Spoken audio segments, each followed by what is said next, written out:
There is just one story this morning, the dramatic end of the Gorbachev era in the Soviet Union. She was one of Britain's most high-profile television presenters, at the pinnacle of her career, when she was mercilessly gunned down outside her house in London. Her killer left the scene without a trace. The cold-blooded murder of Jill Dando sent shockwaves through the country. A nation grieved for the golden girl of TV. This was no ordinary crime. This was a crime that shook Britain.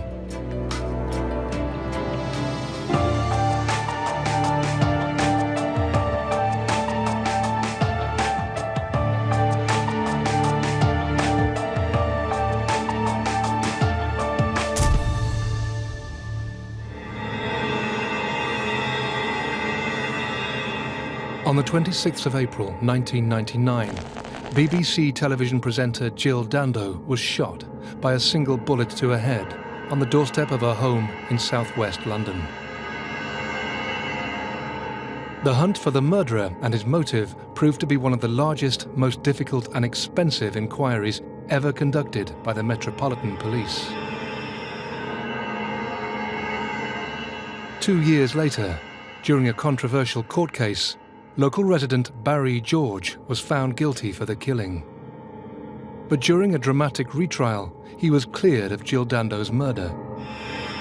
So who shot one of Britain's most best-loved television personalities? This is the story of the brutal slaying of Jill Dando, told from the inside through the eyewitness accounts from those closest to the story. Born in Weston-super-Mare, Jill Dando began her journalism career as a reporter on a local paper, the Western Mercury. Determined to work in broadcasting, she eventually went on to become a presenter for BBC South West. She quickly rose to become a household name when she moved to the BBC's national news operation in London, presenting the breakfast news and 6 o'clock news. But she was best known as the face of the hit shows Holiday and Crime Watch, a series which explored unsolved criminal investigations. Above all, Jill Dando was renowned for her down-to-earth charm that endeared her to millions of viewers. It didn't matter whether she was doing Crime Watch or the news or the holiday programme and the other things she did. She had a warmth and sincerity about her, which is not really something you can learn. It's just the way you are. And I think Jill had that connection with the public that made them feel like she was their sister or their auntie and part of their family. Jill Dando was a national figure. She was a very pleasant personality, very easygoing.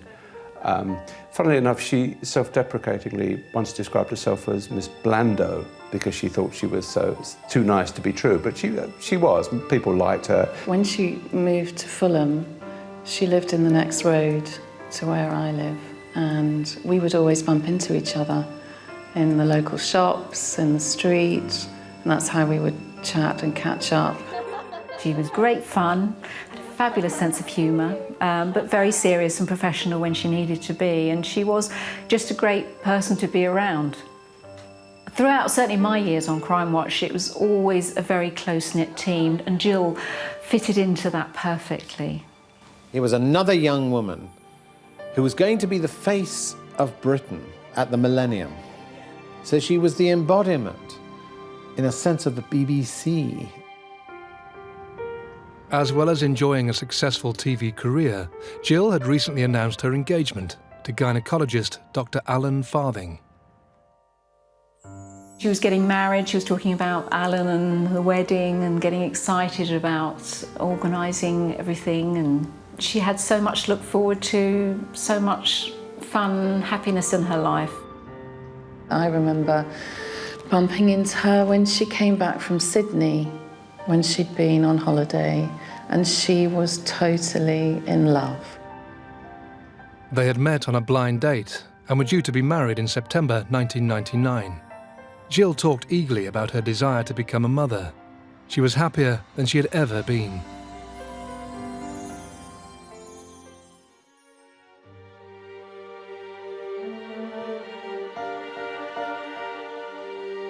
Jill Dando had spent the night at Alan Farthing's home in Chiswick.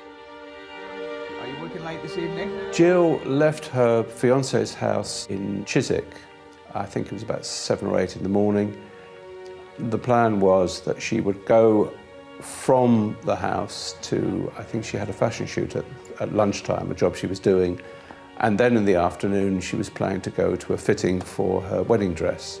Miss Dando had been going to her house purely to get changed. She was no longer living there. She was living with a boyfriend several miles away. In Gowan Avenue was a 2-storey terraced house, which she was actually selling for about $400,000 at the time. Jill lived on Gowan Avenue in Fulham, southwest London. Gowan Avenue is almost a typical inner London suburban street. Terraced houses, most of the people are at work during the day and not too many people around at this time. But it is an area with a lot of families with children out on the street walking, taking children to the park, taking them to and from school or shopping. When she bought her home in Fulham and was so thrilled about it, she told me that one of the reasons she'd chosen that home was that it had a hedge and it had a tree that afforded her privacy. Having left her fiancé's home in Chiswick, Jill made various stops on her way home, including a brief visit to the petrol station, King's Mall shopping centre in Hammersmith, and a fishmonger's on Fulham Road, before making her way home. It was around 11:30 a.m. when Jill finally arrived at Gowan Avenue. She got out of her car, having parked it, and in fact still had the keys to the car in her hand. As Jill was about to approach her front door, she was unaware that somebody was closely watching her every movement.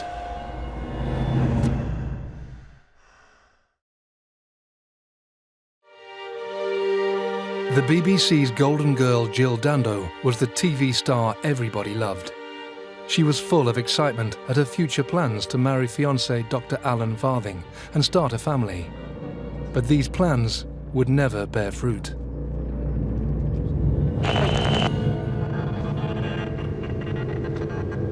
Jill arrived at her home on Gowan Avenue at around 11:30 a.m. As she looked for her house keys in her bag, she was approached from behind.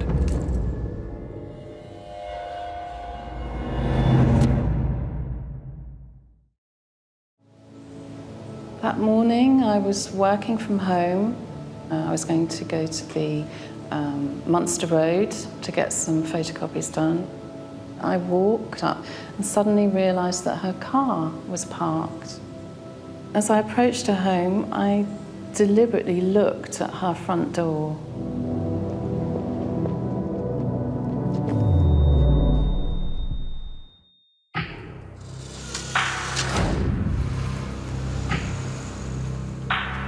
What it seemed to have happened was that Jill Dando had gone to her home address, albeit she wasn't living there anymore, and it would seem that she was attacked and shot effectively on a doorstep just prior to entering her house. It was a ruthless murder. It wasn't done, the shooting wasn't from a distance, the killer wasn't standing at the gate, he wasn't sort of leaning out of a car, he went right up to her. Pushed her down onto the step so that she was kneeling, placed a gun to her temple and fired a single shot.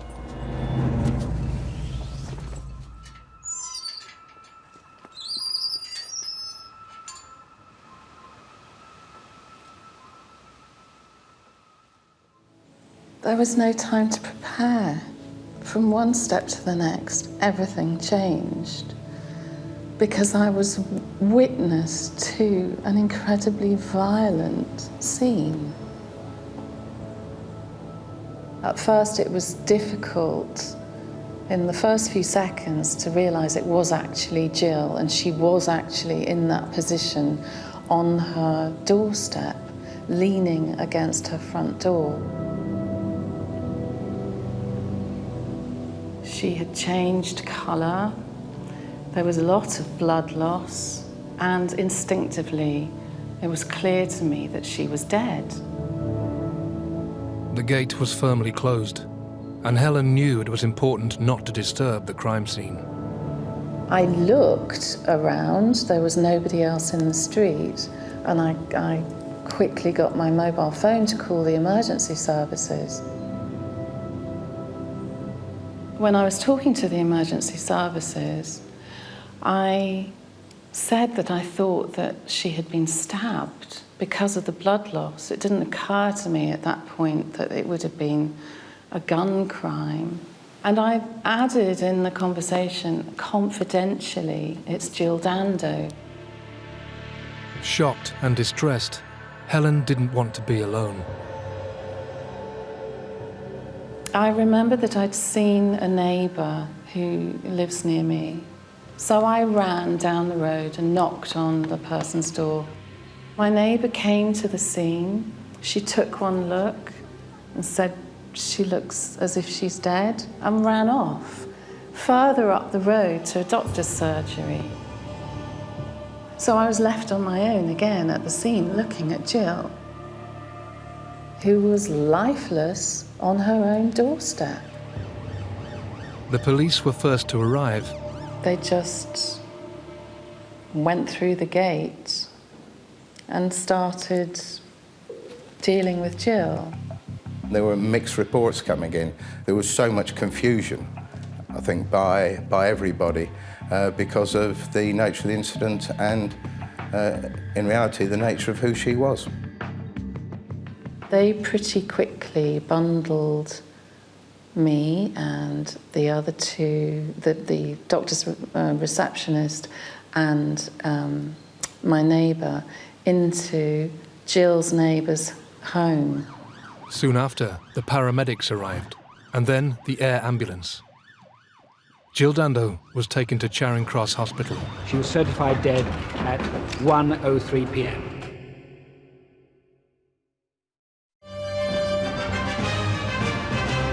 The BBC television presenter Jill Dando has been murdered outside her London home. A man was seen leaving from outside number 29 Gowan Avenue, and he ran east down this road towards the Fulham Palace Road. Detectives are now trying to establish a motive for the murder. Our correspondent Fergus Walsh. I felt completely numb, really, in many respects. It was just the most extraordinary piece of information I think I've ever been given. In this country, although there are a lot of shootings, they're usually linked to the underworld, crime gangs, teenage gangs. But a lady like this, shot on a doorstep in a West London street, a nice West London street, very respectable, quite well-heeled, was extraordinary. The image that really is very, very difficult is her beautiful engagement ring with all that hope in it on a very dead hand. Just snuffed out.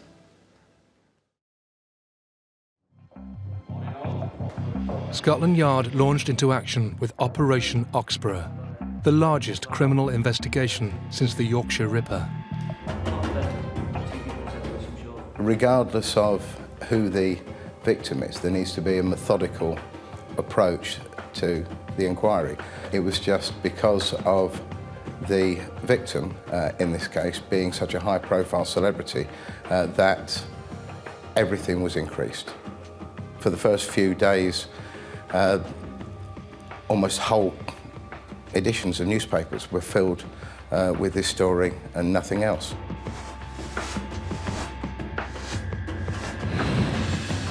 Also important to put this in some perspective, because the London police were on the alert searching for the now bomber, David Copeland. And so there was a huge amount of police activity around London and a lot of news media concentration on that issue, because there'd already been two now bombs, one in Brick Lane, one in Brixton, and there was a great deal of concern about where this now bomber was going to strike again and what the reaction would be. With unprecedented media attention surrounding Metropolitan Police investigations and the victim's high-profile status, the Homicide Squad were fully aware that they were under immense public scrutiny. They faced their first hurdle with a forensic examination of the crime scene.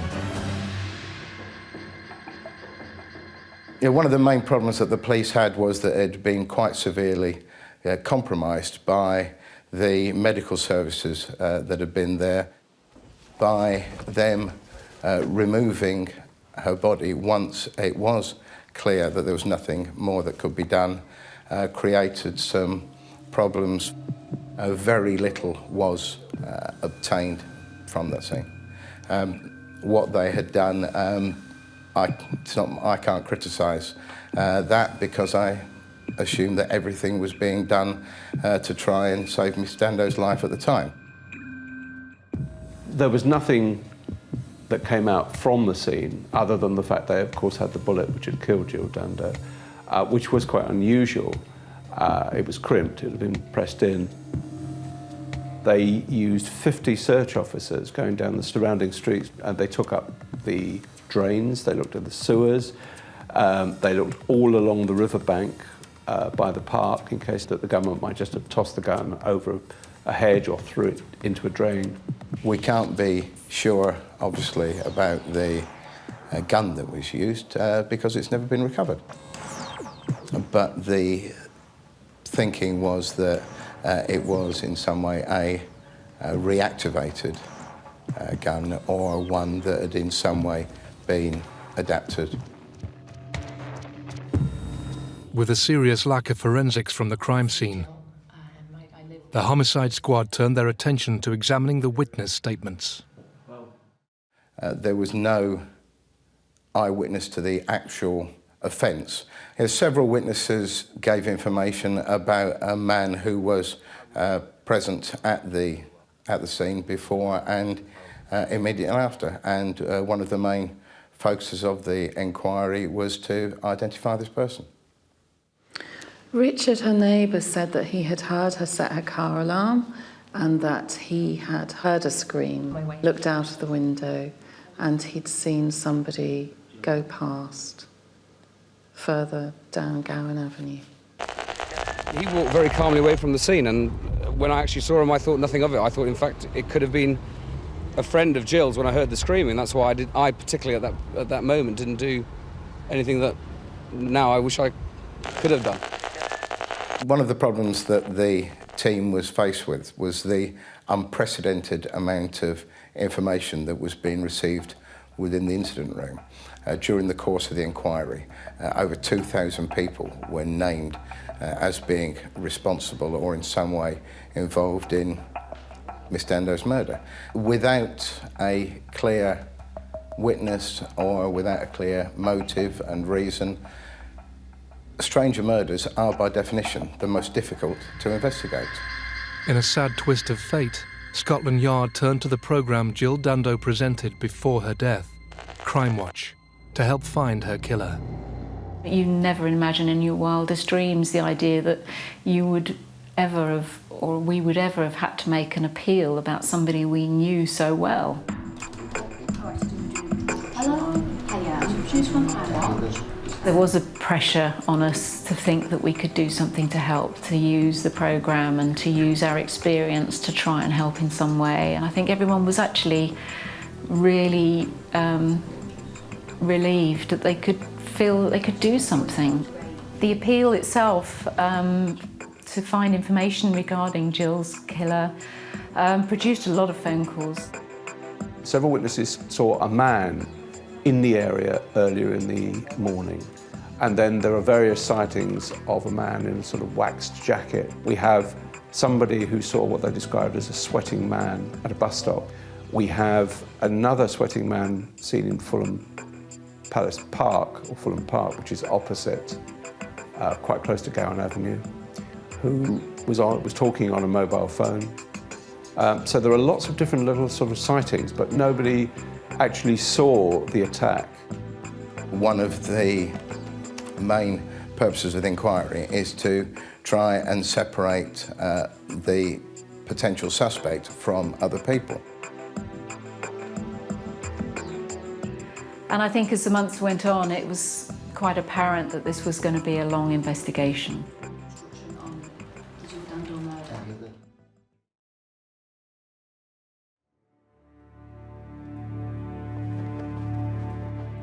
As the police persevered with their inquiry, thousands of mourners lined the streets to watch the 3-mile cortege. The funeral service of Jill Dando took place at Clarence Park Baptist Church in Weston-super-Mare.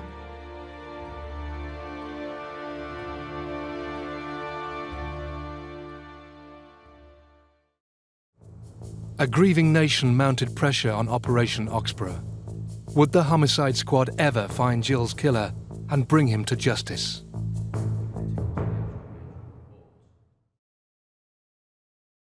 So, if any of tonight's reconstructions have helped jog your memory... BBC television presenter Jill Dando was the nation's sweetheart. But in April 1999, she was violently murdered with a single gunshot fired at close range to her head. Her killer fled the scene undetected. What followed was a lengthy and extensive inquiry, but the Metropolitan Police faced a serious lack of evidence. No murder weapon, no motive, and no eyewitness. They were facing mounting pressure from the country's press and public to bring Jill's killer to justice. What we needed to be sure of, was she followed, wasn't she followed? There was a small and dedicated group of officers that meticulously went through every scrap of footage that we had during the course of the inquiry. What we can categorically say is that from the meticulous examination of the footage from 191 cameras, she wasn't followed at all to that address. They also searched through 80,000 mobile phone records for the Fulham area and also for Chiswick, which could in some way be linked to her death. Either somebody following her who passed on a message that she was on her way home, or somebody who was waiting and got the message that she was arriving. None of those phone calls produced any evidence either. The months rolled by, but no significant leads emerged. The police were struggling with a serious lack of evidence.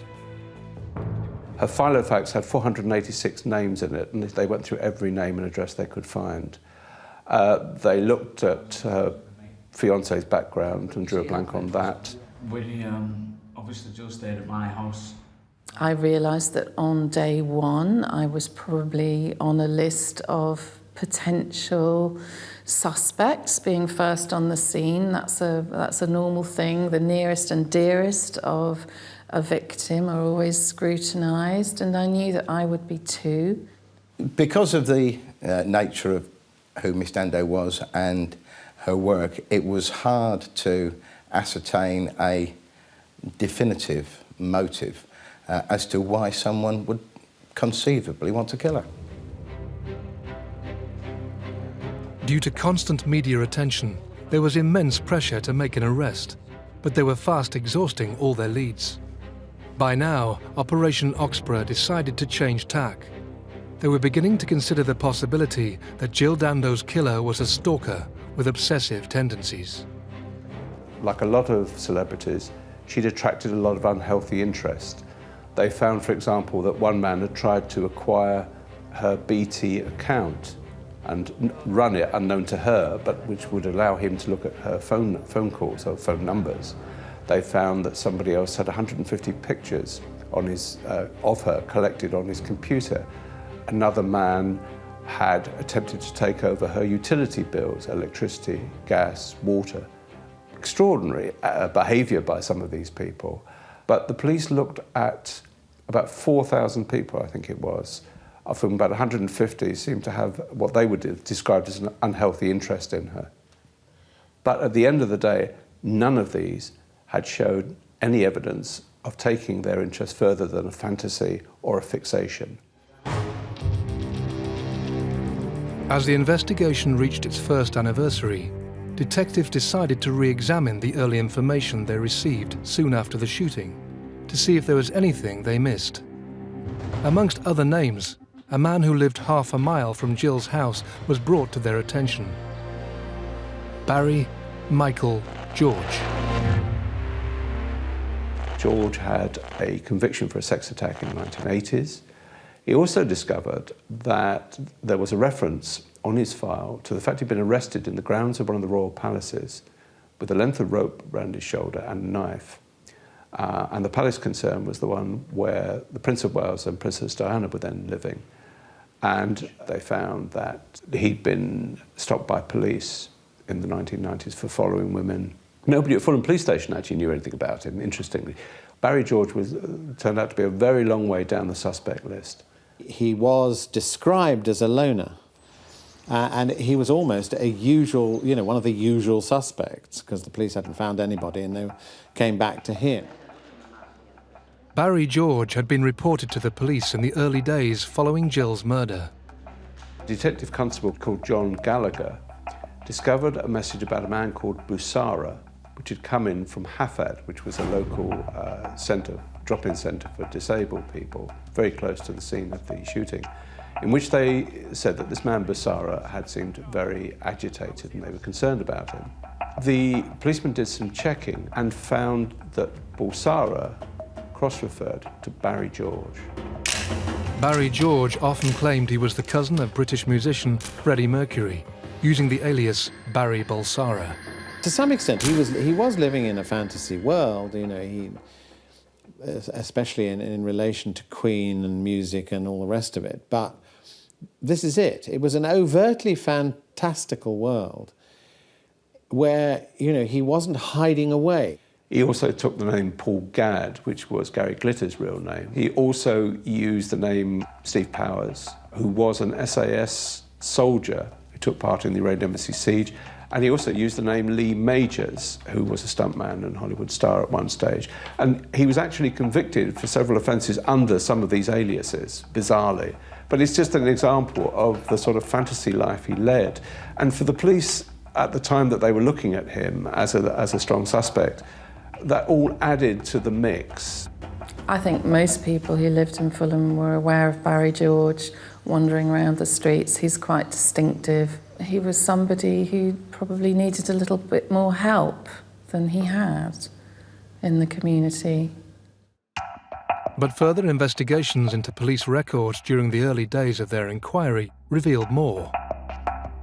By now, police were getting very concerned because they also knew, looking through their records, that a local taxi firm had also called the police soon after the shooting to say they were concerned about a man who kept coming in and seemed to be trying to build up what, as it appeared to the police, to be constructing an alibi for himself. Timings were crucial, of course, because the killing took place at around 11:30 in the morning. Question, where was he? And his case was that he'd attended at a local agency, Hafad, housing agency, and that he'd gone home and changed clothing, and he'd gone to a park and gone to get a taxi somewhere else. And so his defensive alibi was that he wasn't in the road when it happened. Detectives decided to place him under surveillance and carefully monitored his every move.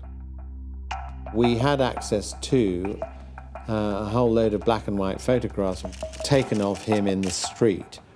My recollection is that those photographs didn't take it anywhere. In other words, yes, he's looking a bit furtive in the street, because he always looks a bit furtive. The investigation revealed that Barry George had a history of following and photographing women. There was one case of, I think it was a woman in a bus queue, and then he got on the bus with her. Now, this is very overt behaviour. In other words, it is somebody who is, I think, desperately anxious to create a relationship, which he hasn't got, with somebody. And so it's an unhappy situation, and it's very unpleasant, I suspect, for any woman who is on the receiving end of this treatment. And in a sense, he needs help if that's what was going on. But this is a long way away from the nature of this crime, which wasn't about following Jill Dando around in order to create a relationship. The psychological profilers were talking about somebody who might well fantasize, who might, for example, have fantasized over Princess Diana, somebody who'd had difficult relationships in the past, which Barry George had had. All of these things added to the list of things that ticked off that made him a very strong suspect, and then eventually the strongest suspect.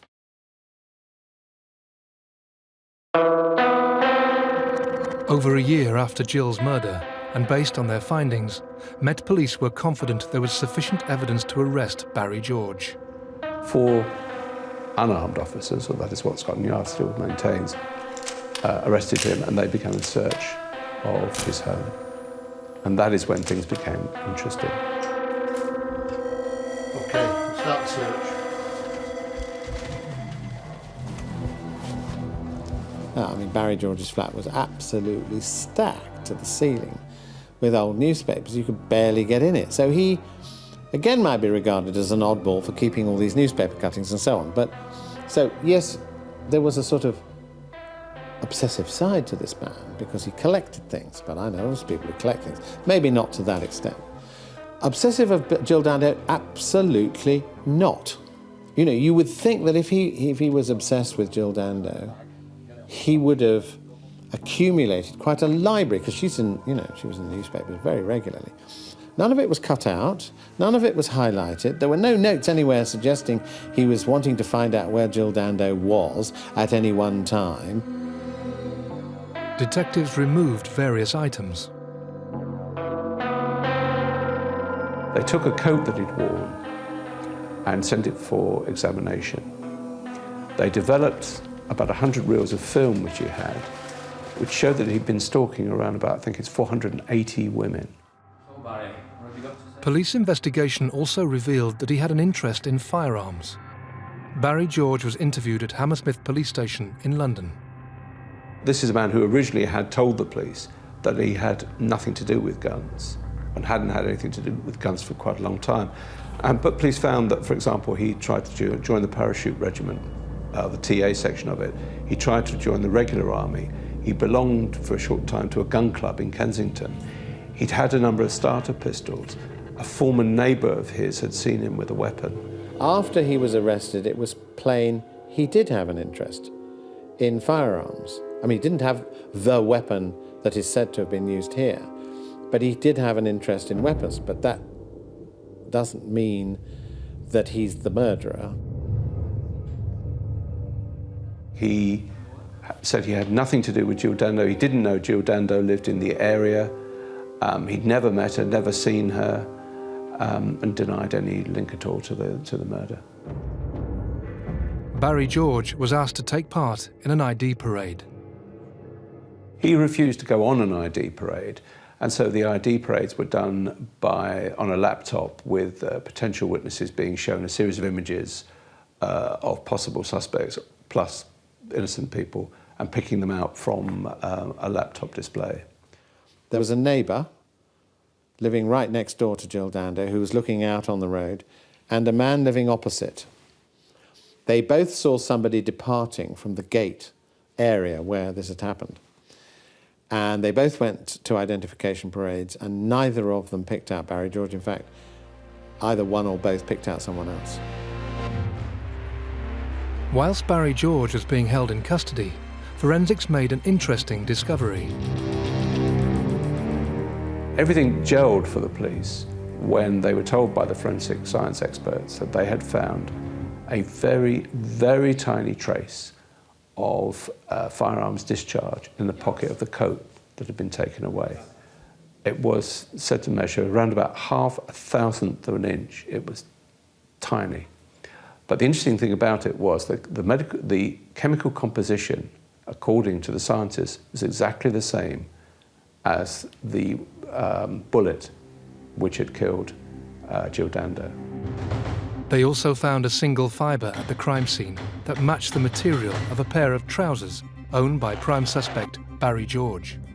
On the 29th of May 2000, Barry George was formally charged for the murder.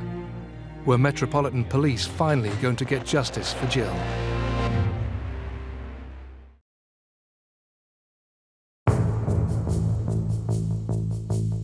The murder inquiry into BBC TV presenter Jill Dando's death was fast becoming one of the largest and most expensive police investigations to ever take place in Britain.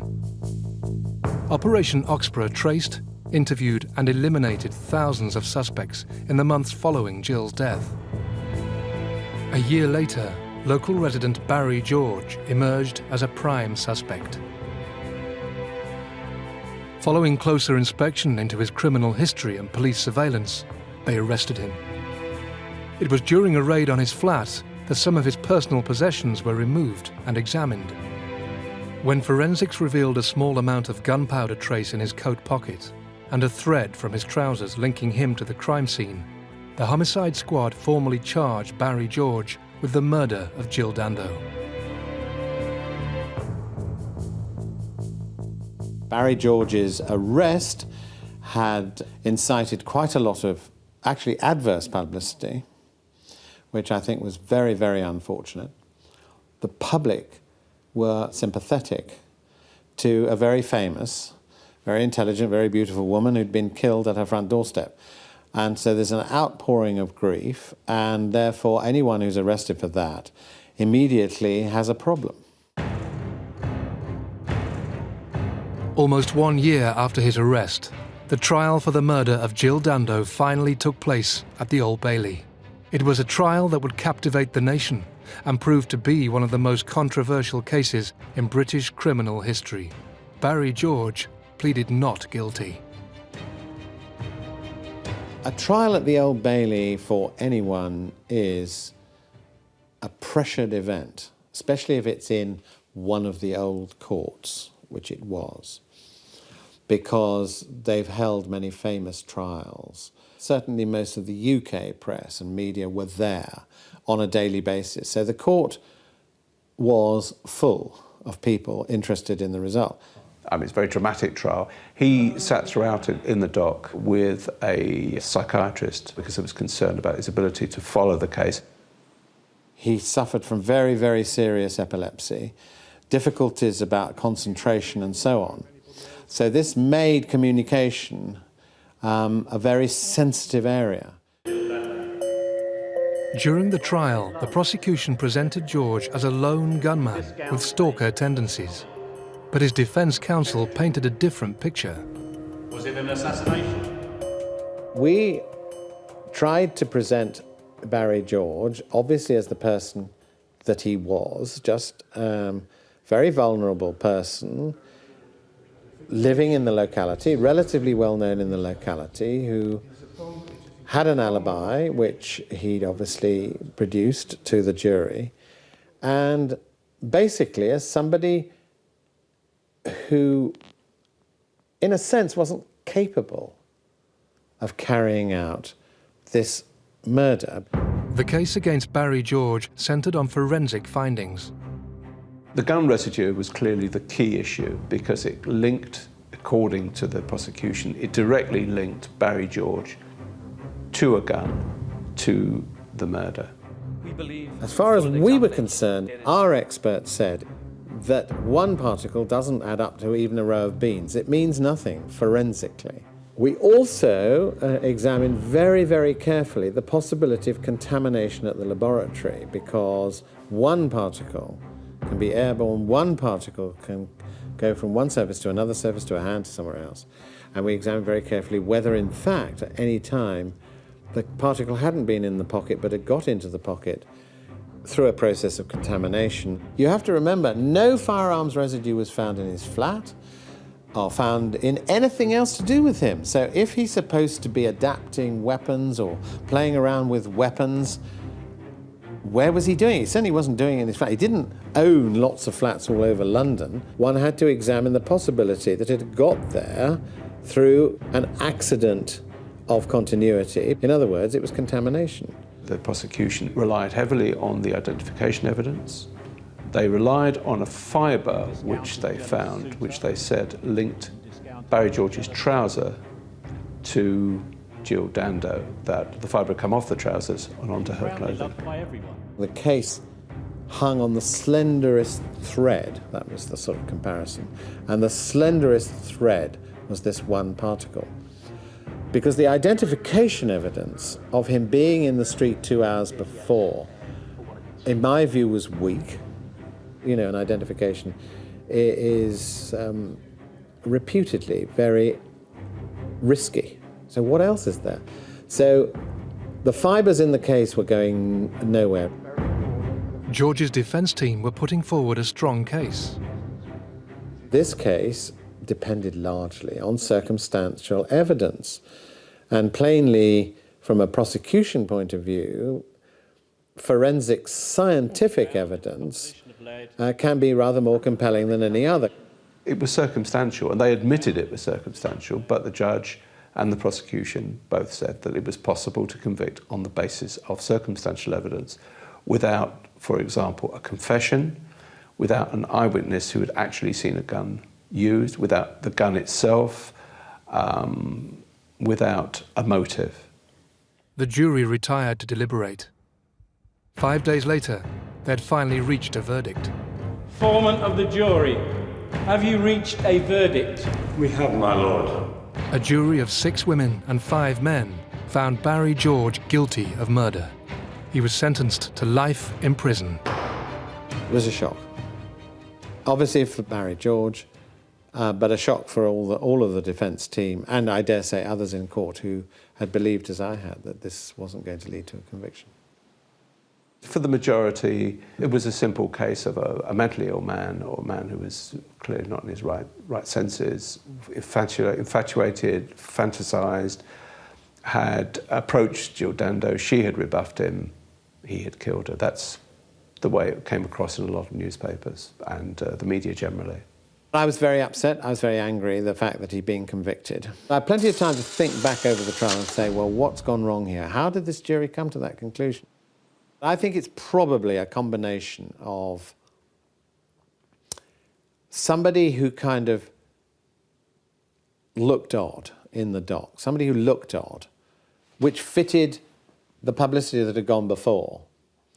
Secondly, I think there was pressure on this jury, feeling that the nature of the crime was so heinous that, you know, here was an odd man and he lived in the area and there was a firearms particle. And they put that together, I think. Barry George always protested his innocence. But as he started his life sentence, there was unease at the verdict. From that point on, people began to get behind Barry George, to campaign for a fresh look at the case, and arguing that there was something wrong here, that it was a miscarriage of justice. His defence managed to mount an appeal. As the years went on and Barry George remained in prison, a campaign built up to get him free.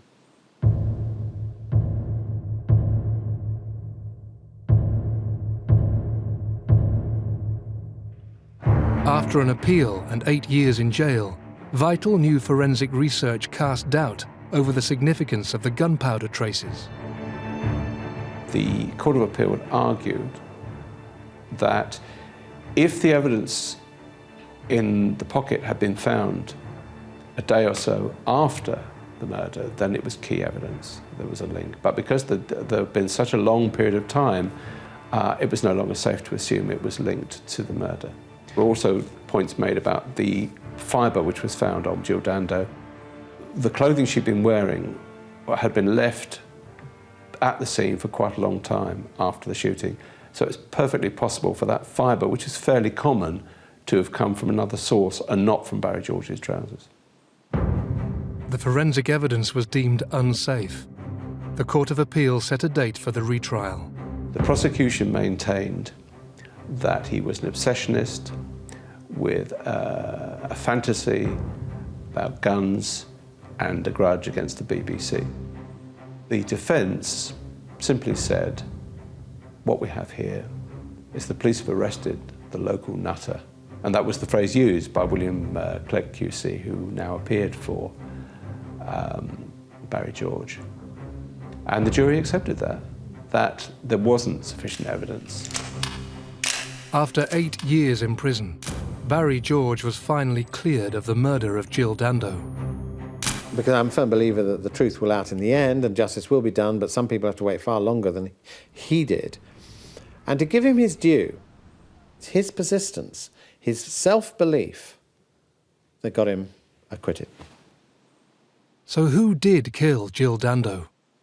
There wasn't a clear explanation. It wasn't a sex attack, it wasn't a robbery. It was an assassination of some description, and that left people very, very puzzled. I mean, I believed throughout the case, because of the nature of the evidence and the window of opportunity, it had to have been carried out by a professional. What we were all conscious of throughout the inquiry was what a senseless crime this was. And the feeling of shock, to a degree, throughout the country never really diminished. It was just extraordinary, and please God, nothing ever like this happens again.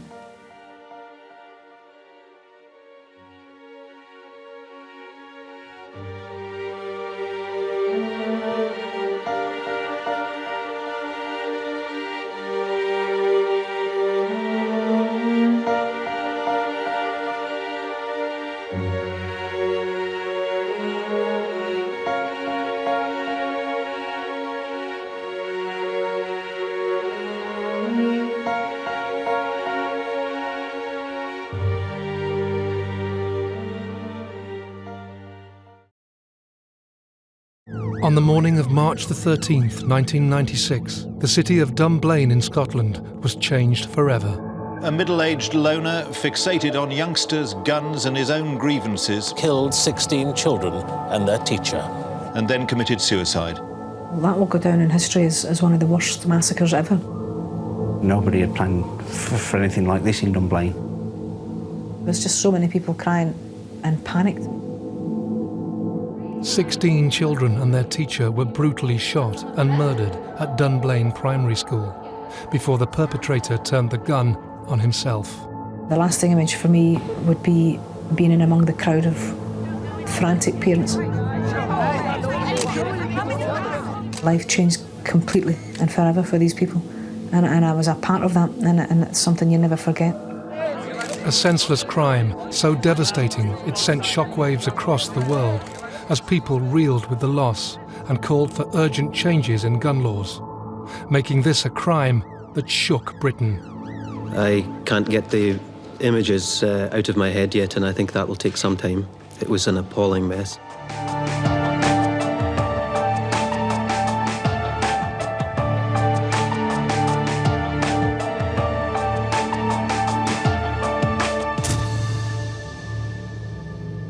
Evil visited us yesterday, and we don't know why. We don't understand it, and I guess we never will. In 1996, Thomas Hamilton stormed into a local primary school and opened fire. In an unprovoked attack, a class were targeted with horrific consequences.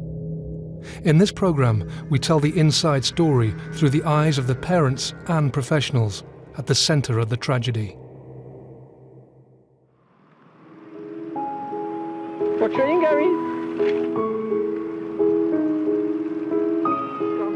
Charlotte was our first child, obviously a joy to us.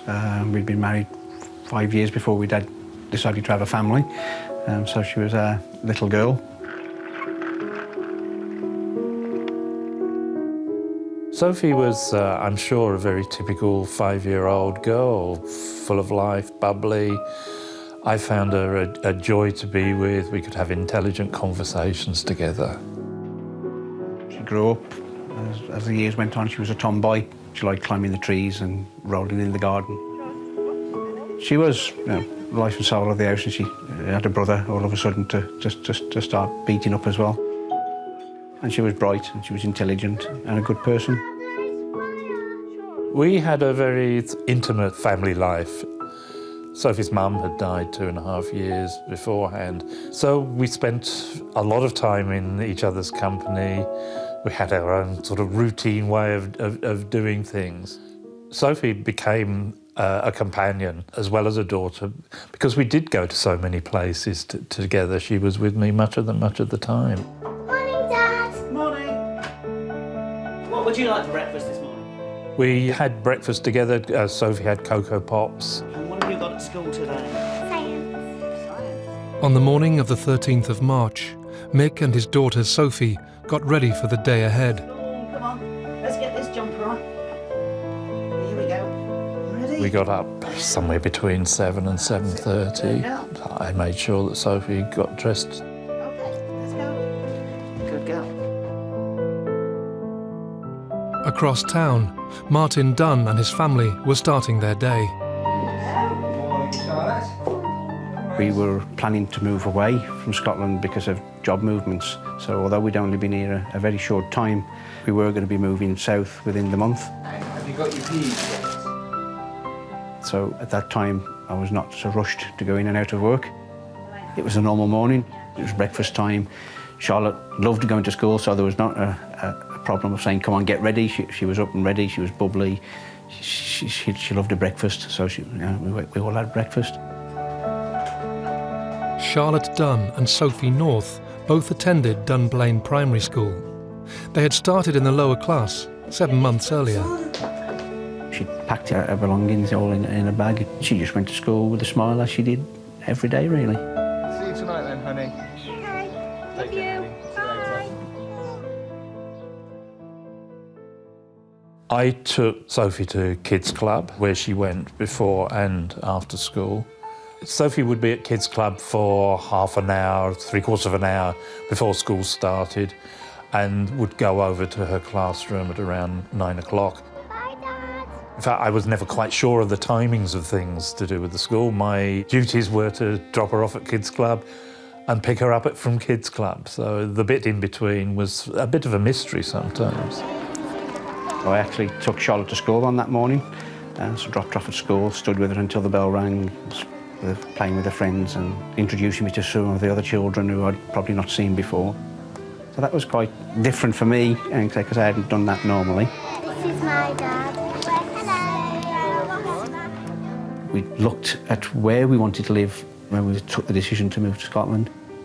Dunblane had a good reputation for schools, which was a big decision for ourselves, that we wanted the right school for Charlotte. It was a sleepy village compared to a sprawling industrial Midlands that we came from, so it was novel for us.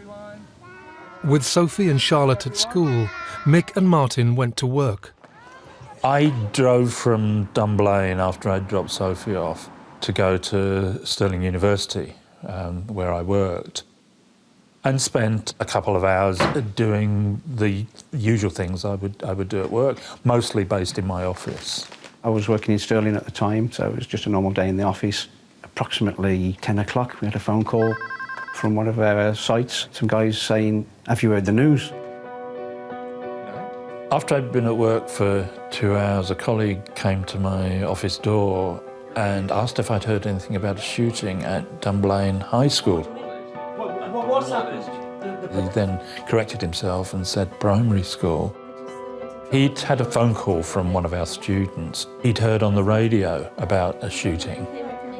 He says, oh, there's been an incident in Dunblane, there's been a shooting, it's on the news. A shooting at a school was difficult to comprehend. With limited details, the fathers began searching for more information.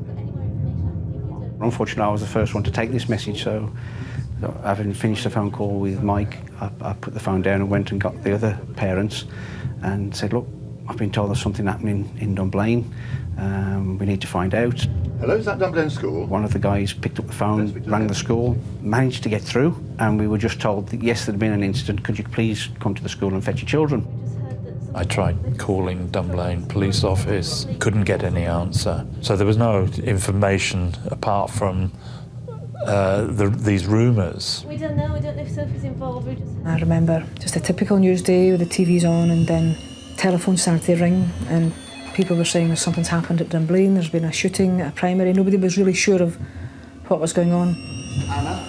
And more telephones rang and reporters were assigned to start phoning people. I just remember there was a little bit of confusion, but like tension and worry building up, because you kind of knew there was some kind of drama unfolding anyway. Somebody was saying kids have been shot.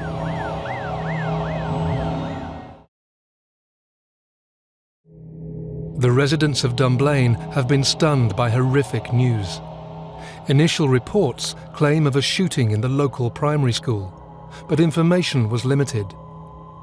Only 2 hours earlier, Mick North had dropped his 5-year-old daughter, Sophie, off for her classes. Martin Dunn had said goodbye to his daughter, Charlotte, in the school playground. After hearing of the incident, they desperately try to find out exactly what has happened. I got back towards Dunblane and it was chaos. I mean, the roads were jammed. I ended up parking on the local Tesco's car park, made my way up to the school on foot. There was lines of police officers there asking who your child was, what year she was in, and people were then being sent one way or another. I didn't really panic at that time.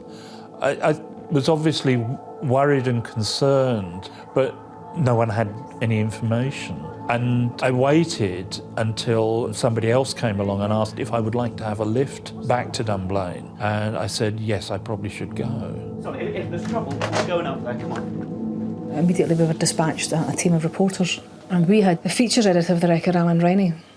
He had 2 kids at Dunblane. He was from Dunblane, so he was obviously immediately, the whole office was turned out. Nobody knows who's been shot, whether it's teachers or whatever. So you had a sense of terror. We didn't really have any information to go on. So it wasn't until we got close to the school that it was apparent that this was something major. By the time the parents reached the school, crowds of concerned residents were forming, and the world's media was already descending. I got sent at that time across the road to a house the other side of the school. I was told to go there, and when I got there, my wife was already inside waiting. We just started to sit and wait till the parents came along, and then we suddenly realised this was all the one particular class. So we started to realise, I think, at that time that we were different to all the other families. Eventually, somebody came in and said that the incident only concerned one class, and that was Mrs. Mayer's. And perhaps it was only then that I started getting really concerned. Gwen Mayer had a class of 30 pupils, 5- and 6-year-olds that included Sophie and Charlotte. After the announcement, those parents concerned were taken out of the house and moved inside the school to wait for further news. There was doctors from the surgery and some of the ministers, local ministers, but they were like everyone else. They were just generally chatting. We were just waiting and waiting. There was no information coming through. Dunblane Primary School was one of the largest in Scotland. So there were over 600, nearly 700 pupils there. So the chances that your own child has been affected by anything are quite small. But of course, as soon as you're told that it only affects her class, then everything changes. From that point onwards, the demands for information increased. We were being told nothing, except that we would hear in 2 or 3 minutes. There was a senior police officer who'd been put in charge of us, and he kept on saying, 2 minutes, 2 minutes, we will tell you in 2 minutes.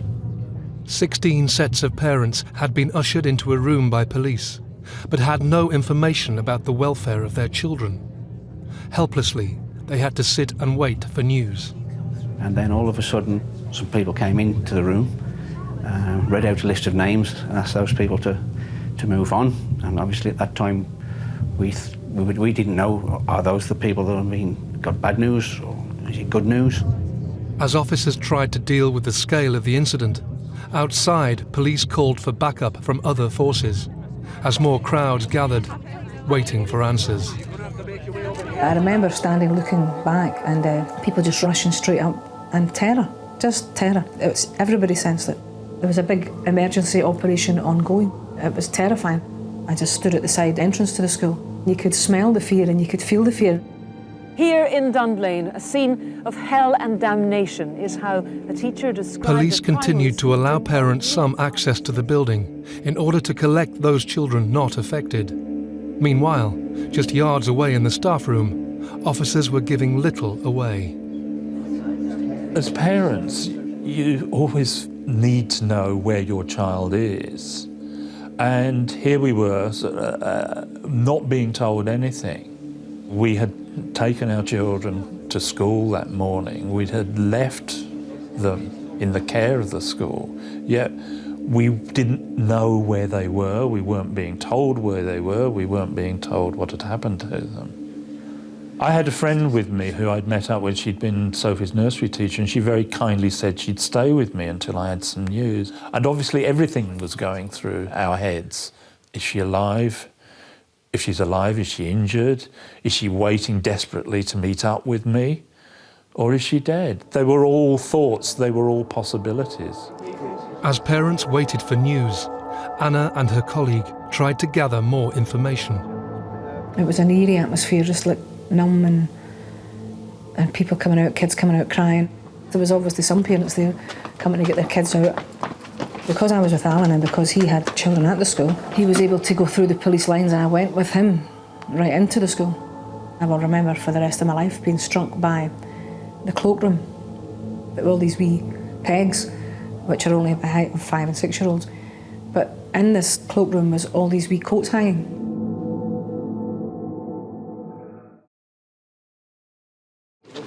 Terrible set of circumstances has occurred at Dunblane Primary School this morning. The community in Dunblane has been devastated by tragic news. Early reports tell of a shooting in the local primary school. Parents rush to their children, but are told little else, only that one class is affected. As concerned residents and the world's media descend, frantically trying to discover what has happened, affected families have been ushered into the school staff room. Mick North has waited hours for any news on his daughter, Sophie. I sat there as patiently as possible. I probably wasn't one of those people sort of demanding immediate information. But 2 hours after I'd been there, a group of 3 people came in and called out to speak to the North family. My mind just spun through everything. Mick, along with the other families, knew nothing about his daughter's welfare at this point. Only that a shooting had occurred and Gwen Mayer's class had been affected. We got to the other classroom. The next thing Derek, the police officer, said was, you'll know there's been an incident, a shooting incident, in which 16 children have died. Mrs. May's class was the class involved. There has been a shooting at the school. That was the first time I'd heard the number 16. And it changed my thoughts on everything. Once he said there were 16, that matched a number of us who were left. So he didn't need to be telling me, which he did next, that Sophie was one of them, because I'd already worked that out very quickly. They told me Sophie's teacher had been killed and that the perpetrator was dead. 5-year-old Sophie North had just started gym class with the rest of her group when a gunman entered the school and began shooting. It's always been very hard to recall exactly how I felt the moment that the news was confirmed. I know how I felt a few minutes later. I felt anger. I felt anger at these people who I'd only just met because they told me to wait a bit longer, and I got angry and I said I'd been waiting so many hours to find out that my daughter had been killed. I wasn't going to wait any longer. They were doing it out of kindness. They were trying to arrange a car to take me home. Sorry, I didn't mean to get angry. Don't worry, we'll have to break the news. I then apologised for getting angry, and then I just felt numb. I suspect the brain sort of shuts down lots of the thought processes because they're too hard at that time, and that's how numbness kicks in. Someone came in and asked the question, is that all the parents gone? No, there's still 2 of us here. So they went away and they came back and the Ross family were taken away. So that left just myself and Barbara in this room, a room that was an hour ago pretty full. Police officers and the social worker sat us down, and that was when they just said, unfortunately, there's been a shooting, there's no easy way to say this, your daughter's been shot. And unfortunately, she's not survived, so your daughter was dead. So that's when my world sort of fell apart, I just broke down, just cried, why? Charlotte Dunn was in the same class as Sophie North. Both girls were murdered, along with 14 of their friends and their teacher, Gwen Mayer. Reality started to sink in, and it was just, it was just numbing, really. It was just numbing, and disbelief, still saying no, it's not us. Martin and Barbara were taken back to the family home. We had to start contacting family to tell them the worst possible news that they wanted. My parents and Barbara's parents were already in transit to Scotland from the Midlands, so we took a conscious decision not to tell them until they arrived.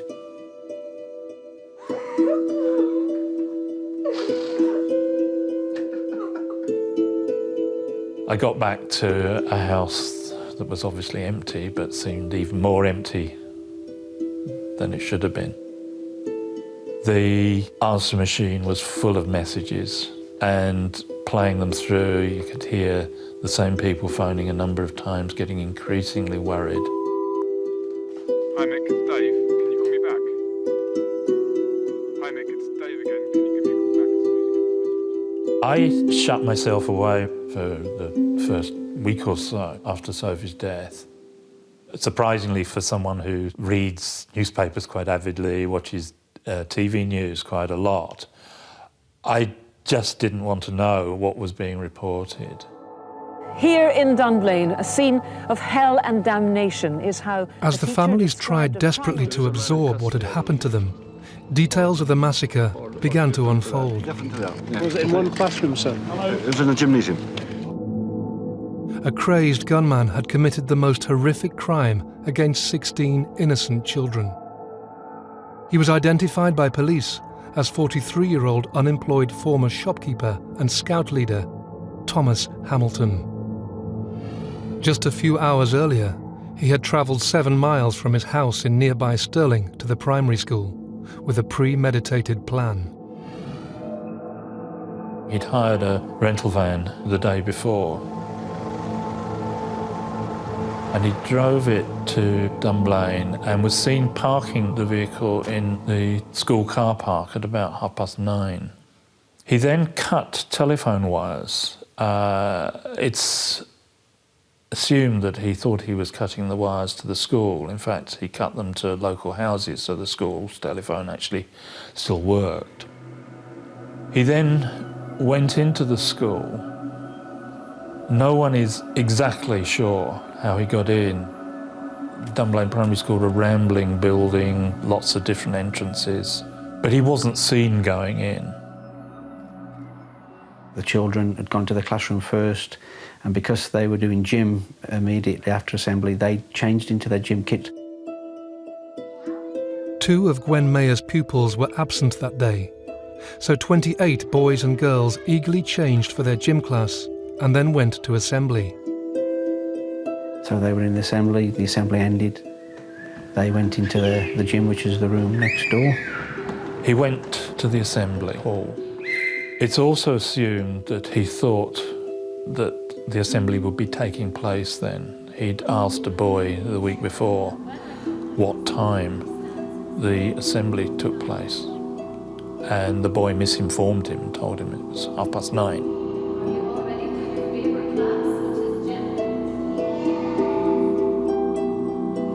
He obviously went into the assembly hall looking for the children.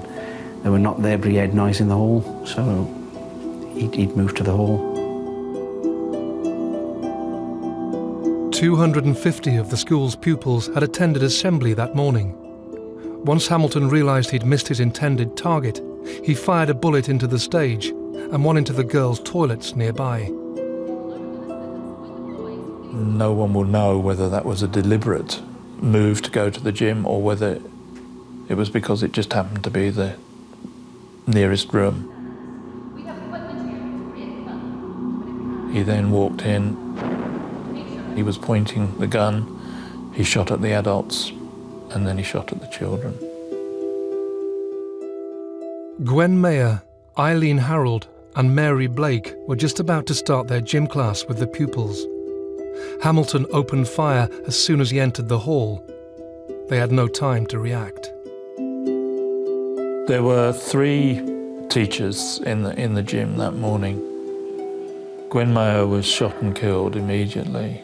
The other 2 teachers were badly injured but managed to get into a storeroom, and some children who survived the shooting managed to get in there with them, and they hid in there, hoping that Hamilton wouldn't find them. He continued shooting for about 3 minutes, which must have felt like an agonisingly long time for those in the storeroom. Although badly injured and terrified, the teachers tried desperately not to attract the gunman's attention. As Hamilton fired indiscriminately at other pupils and staff, 2 other children and a teacher in Primary 7 were injured. At one point he actually went out of the gym, fired at a couple of other classes before coming back in, shooting again, and then finally killing himself. The children and their teacher who were murdered received 58 gunshot wounds. A further 10 pupils were seriously wounded. Only 2 children out of the whole class escaped without injury. Head teacher Ron Taylor was the first to make a call to police after hearing gunshots and went immediately to the gym. Other members of staff, also alerted by the sound, followed to be faced with the unthinkable.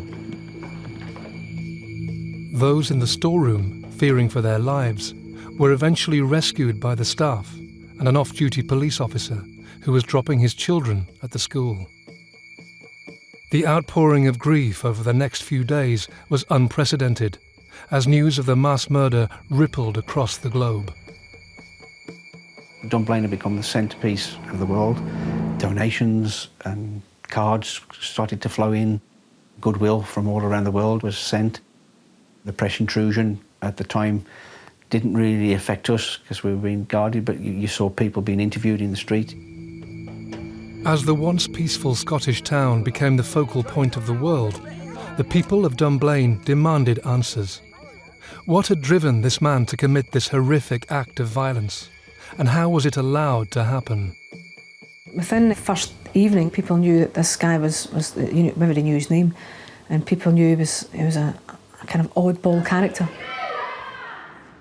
He'd been a scout leader who had been asked to leave the Scouts, but he had continued running boys' clubs. Hamilton's conduct with boys in his scout group had seriously been called into question. So much so that after one particular complaint from 2 boys, the association revoked his warrant and blacklisted him. He had been with them less than a year. Despite being struck off, he tried to enter the Scouts again in a county 10 miles away. His attempt failed, so Hamilton went on to form his own boys' clubs. There have been a lot of complaints about Thomas Hamilton over the years concerning the way he ran his boys' clubs, which some people considered too strict. But that was balanced at the time by people who were quite happy for their boys to go along to these. So there were mixed messages coming out. What was quite telling was that the number of boys who were going to the clubs was decreasing as time went on. He obviously believed that this was because rumours were being spread about him. There were attempts made to charge him over the conduct at some of the boys' camps, but charges weren't eventually brought. Hamilton also held a firearms licence for 19 years, target shooting at least 3 gun clubs in the area. It had all these guns and it had its licence renewed, and also there was some kind of talk that it had been reported to the police as maybe you shouldn't renew his licence, and for any guns, he had licence for loads of guns, never mind just one. So there was a question mark over did the police do the right thing here?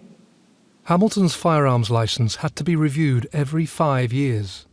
On each occasion, authorities allowed him to continue legally owning guns and thousands of rounds of ammunition. On the day, he got 4 weapons with him. 4 weapons which he had licences for. He had 1,500 rounds of ammunition in a bag. Why does anyone need 1,500 rounds of ammunition in a house? Why does anyone need 4 handguns? Of varying calibers. And as parents learnt more about Hamilton's background, further warning signs began to emerge. We learned that at least one police officer had recommended that those guns should have been taken away from him, that he shouldn't have held a firearms licence. That recommendation was ignored by senior officers. What happened yesterday cannot be understood. 16 innocent children and their teacher, Miss Mayer, have been murdered in a cold and calculated attack at their primary school in Dunblane, Scotland. Thomas Hamilton, a local gun enthusiast, entered the school heavily armed and opened fire on a Primary 1 class. As the families try to deal with the unimaginable pain, further light is shed on Hamilton's past. The biggest concern about Thomas Hamilton's ownership of firearms had been when a child protection officer had been investigating a particular camp that he had run and had written to senior officers that he believed that Thomas Hamilton's behaviour at the camp made him an inappropriate person to hold firearms. He also felt that Thomas Hamilton had been devious and had not been truthful in answers he had given. Despite numerous concerns, Hamilton continued to run his boys' clubs and retained his firearms licence. A licence that allowed him to legally possess the weapons that eventually ended the lives of so many children and their teacher. I think there's no doubt that a lot of things could have been done. I think a bit more intelligence within Central Scotland Police Force would have prompted an attempt to take the weapons away. The broader question of firearms ownership, yes, I do think something could have been done about that as well. Parents felt urgent changes in the gun laws needed to be made. The Snowdrop campaign started as a petition to ban guns in this country. That was started by a group of mothers with emotion, and that rolled, and we got quite a lot of signatures. The Snowdrop campaign attracted worldwide support. Thousands signed the petition, along with another campaign by the Sunday Mail newspaper, to completely ban legally held guns in the UK. As lobbying gathered pace, Martin and his family had another painful event to deal with. We had made plans to move back to England because of a job move.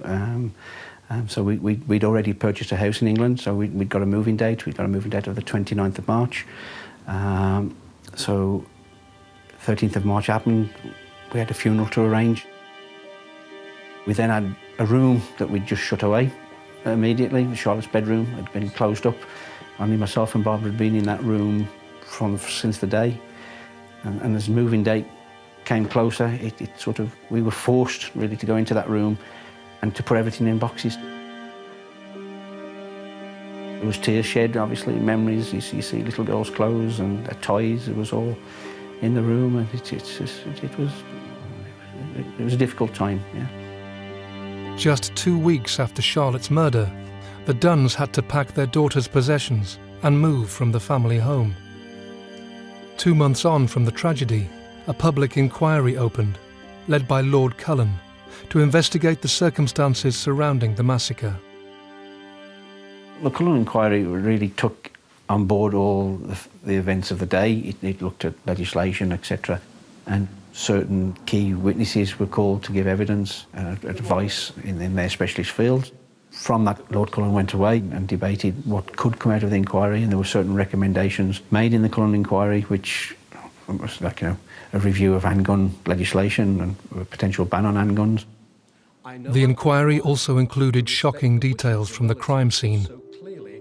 We were told of Charlotte's injuries. We were told that she was shot 3 times, once through the head, once through the shoulder blade, and once out through her side. So that, although that wasn't the news we didn't really want, it also helps with closure. From there we were given little piece by piece bits of more information of what had happened on the day. Charlotte Dunn. As parents listened to harrowing details surrounding their child's death, the urge to ban legally held guns grew. 4 months on from the tragedy, the people of Dunblane forced Parliament to listen to their plight, with over 705,000 signatures backing their appeal for a change in gun legislation. We took boxes upon boxes of A4 paper signed to Parliament. We all went down on a coach. We started to see MPs to campaign for a ban. These were petitions, and whether or not they were successful, they would have limited time. But it was also important to have something more permanent in place, an organisation that could put pressure on the government and politicians to make sure that safety from guns was given equal importance to any issues about the ownership of guns and using them for sport or whatever. Mick North, along with other parents, felt a permanent organisation was needed, one that could lobby against the legal use of firearms in the UK for years to come. So the Gun Control Network was formed.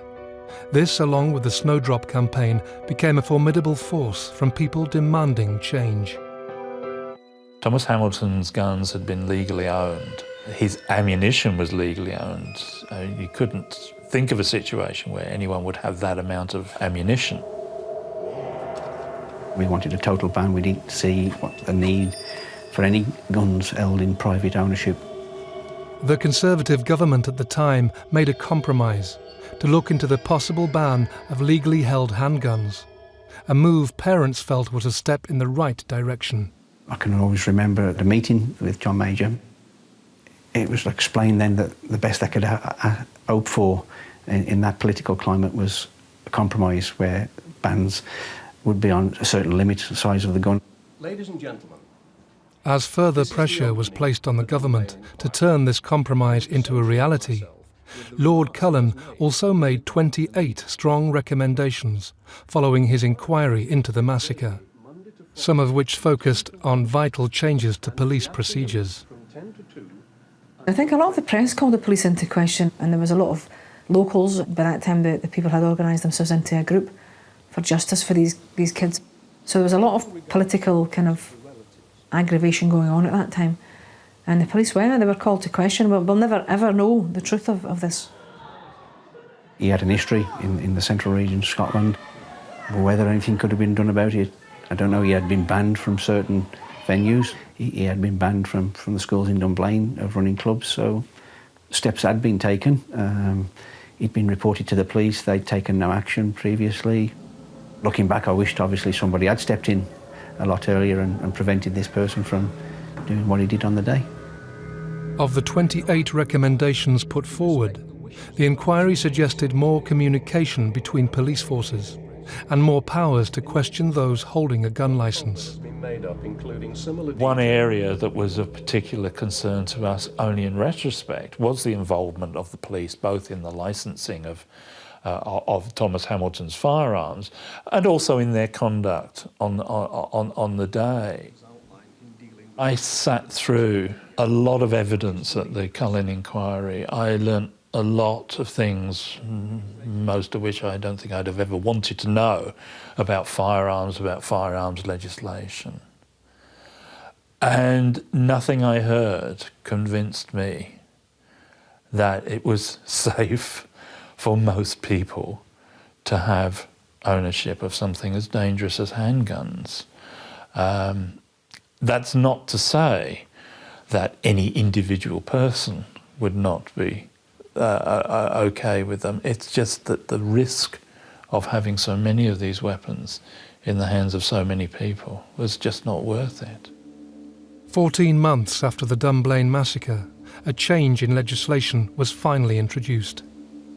The first Firearms Amendment Act, which banned the larger caliber handguns, came in about a year after the Dunblane shootings. The second act, which banned the smaller caliber handguns, became law later on in 1997. So that's 18 months or so from the awful events at Dunblane to getting a ban on the private ownership of handguns. They just showed people how you can recover and you can make changes to the law for other people. And I just thought that they showed tremendous courage, the people who were behind that campaign. Britain's been a safer place since the handgun ban has been in. And it was a ban on legally held weapons, not illegally held weapons. That was always the argument, oh, what about the illegal weapons? And, well, they are illegal, so there are laws for that. It's quite clear that in recent years, gun crime has been falling steadily. The risk of them happening has been considerably reduced. The change in law was a significant milestone. But despite this, parents were left to form their own conclusions about Hamilton's motives. Any attempt to explain what was going on in Thomas Hamilton's mind can only be a guess. Some good guessing perhaps went on at the inquiry by clinical psychiatrists, clinical psychologists. He had financial problems. He didn't like what he felt was being said about him in Dunblane and elsewhere. He didn't like the fact that his boys' club had been far less successful. And it's clear from other things he had said over the years that he was someone who liked to blame others for his failures. Hamilton clearly had issues. The inquiry revealed that a week before the tragedy, he had written a letter to the Queen complaining he'd been branded a pervert and protesting his innocence. Why Dunblane Primary School? Why that day? No one's ever going to know. It does, in a way, fit a pattern of mass killing. Someone who wants to kill themselves is aggrieved at how they feel other people have treated them, and so make sure that other people suffer at the same time as they kill themselves. But again, that's speculating on exactly why he wanted to do it. Was it a revenge attack? You know, were we chosen against all the other towns that he'd had clubs in? And we'll never really know, I'd say, because he took his own life. He took a coward's way out. But in some respects, I think that's better for us, because I don't know how I'd react if he was still alive in a prison. The horrific events of March the 13th, 1996, will be etched into people's minds forever. No one will ever know the full reason why 16 innocent children and their teacher were brutally murdered. Shortly after the new legislation was passed, Mick North decided to leave Dunblane. I had to retire a year or so afterwards because my health wasn't good enough to continue working. I had no reason to stay in Dunblane after it happened, and since I had the option of moving away, I did. As Mick North left Dunblane, Martin Dunn and his family decided to return. We'd been back in England for a while. Myself and Barbara had been coming backwards and forwards to Scotland, so we could go to the cemetery every now and then.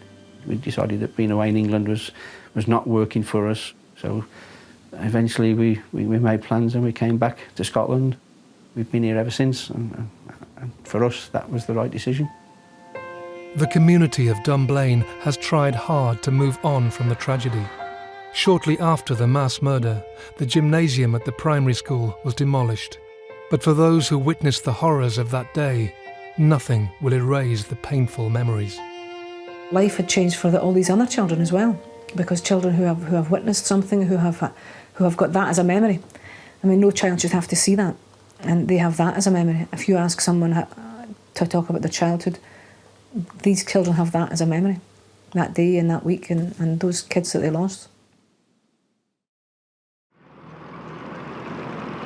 Go on, press Debbie. Go on, carry on. The loss doesn't go away. As the years go on, it becomes a little bit more acceptable, but the raw pain on some days just doesn't go away. You drive past the school and see children running around in the playground and you think, oh, that could have been Charlotte. We couldn't go to a wedding for a long, long time because I hadn't got a daughter to give away anymore.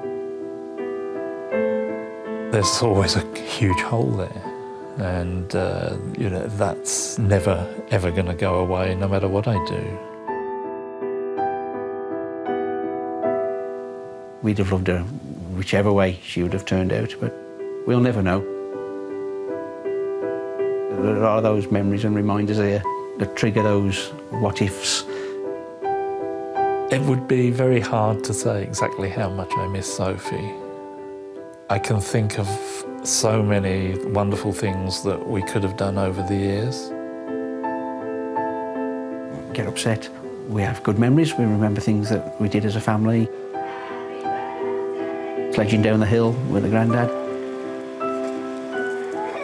Over the years, we've come to learn to cope with those bad days, and the good days are there to remind us of the good times.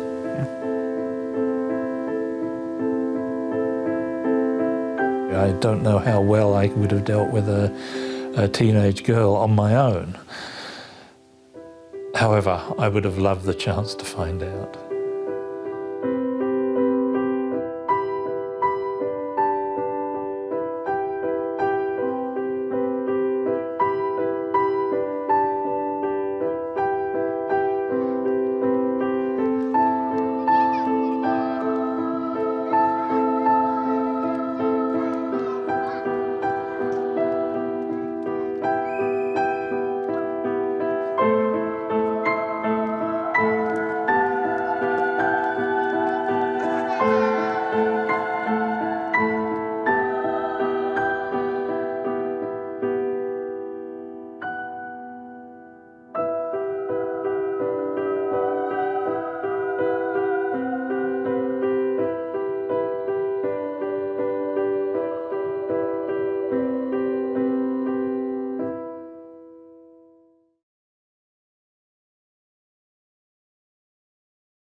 It was the savage killing of a young man in broad daylight on a busy stretch of motorway, witnessed by his terrified fiancée.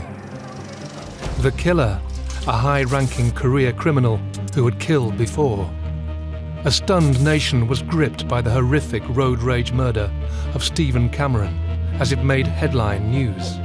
This was a crime that shook Britain.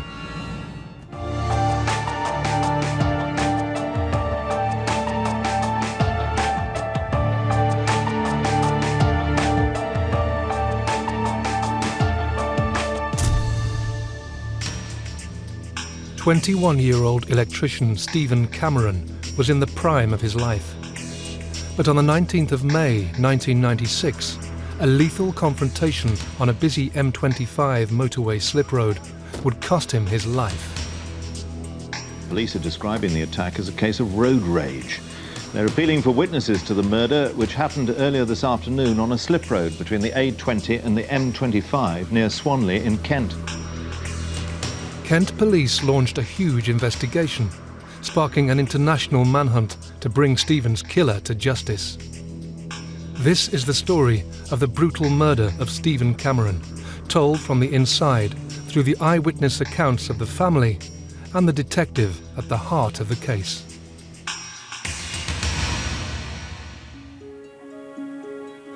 "21-year-old Stephen Cameron worked as an electrician.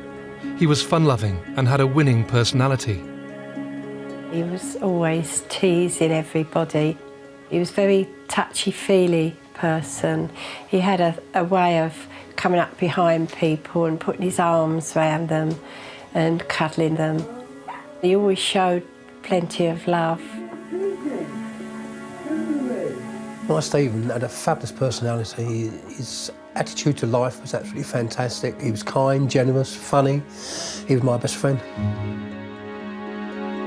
He was full of life, great fun to be with, just happy-go-lucky. Stephen was in a long-term relationship with his childhood sweetheart, 17-year-old Danielle Cable. They lived together with Stephen's devoted parents, Ken and Tony, in Swanley, Kent. Stephen met Danielle when she was at a bus stop, and this is her words to me. He looked at me, smiled at me, and I fell in love with him. And we all had our own lives, but we all were a very close family. We used to see each other all the time and do things together, go away together.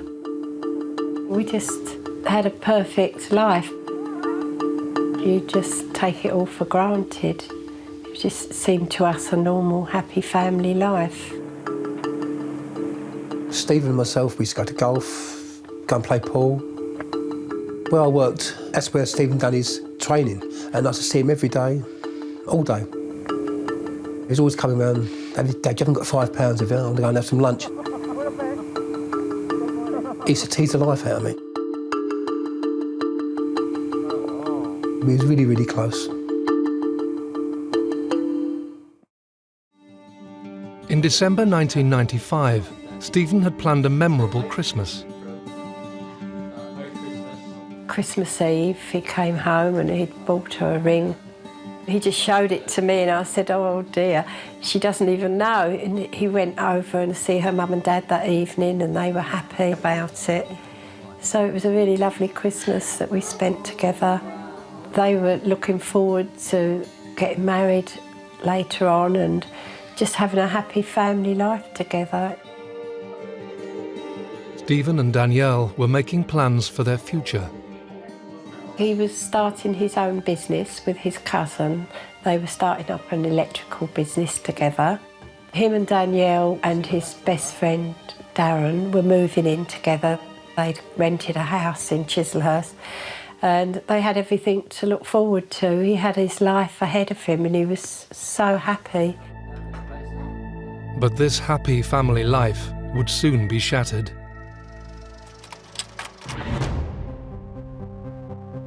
Deep in the heart of the Kent countryside, just 10 miles from the Cameron family home, lived one of Britain's most notorious criminals, Kenneth James Noy. Kenny Noy was already well known to the British police and public, a notorious career criminal involved in the money laundering of the Brinks Mat stolen gold, the largest bullion robbery in British criminal history. We knew he was a criminal. We didn't know him. We knew there was a book that had been written, The Brinks Mat Robbery, which my husband had read and Stephen also had read. In November 1983, a highly organised South London gang of 6 armed robbers slipped into a maximum security warehouse near Heathrow and stole 3 tons of gold bullion worth a staggering £26 million. It was during the hunt for the missing gold that Kenny Noy was brought to the attention of the police. He was turning the gold into cash. But during the Brinks Mat investigation, he murdered undercover surveillance officer, Detective Constable John Fordham, in a frenzied knife attack, stabbing the officer multiple times in his chest. Sensationally acquitted on the grounds of self-defence, Noy was instead sentenced to 14 years in prison for his involvement in the conspiracy to handle stolen gold and VAT fraud. He was released early, 7 years later, in 1994. Kenneth Noy hadn't long been out of prison. I was unashamed in the way in which he went about his life. He didn't have much shame about the fact that he'd got 14 years in prison for handling stolen goods, the gold from the Brinks Mat. But Noy was once again about to make headline news.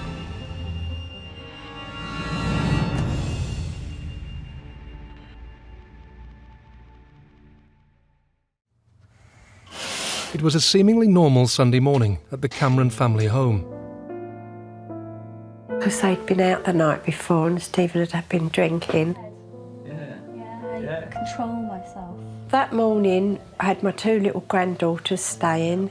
They'd got in bed with Stephen and Danielle and was laughing and joking, and he told them that he was going to have them as his bridesmaids, and he was describing to them what sort of dresses they would have. I was up early because my mother, who lived across the road to us, wasn't very well, and she was in bed and I was going to go shopping. Stephen got up and he said, you're going to cook my breakfast, jokingly, and I said no. I said, I'm off out. And he said, oh, come on, Mum, please do my breakfast. I said, no, don't be so lazy, you do it. The last thing that he did was tell me he loved me. I left with the 2 granddaughters and took them shopping. Yeah, we had a cup of coffee together, had a little chat, because he'd been out on the Saturday night to a club. You got to be ready in 5?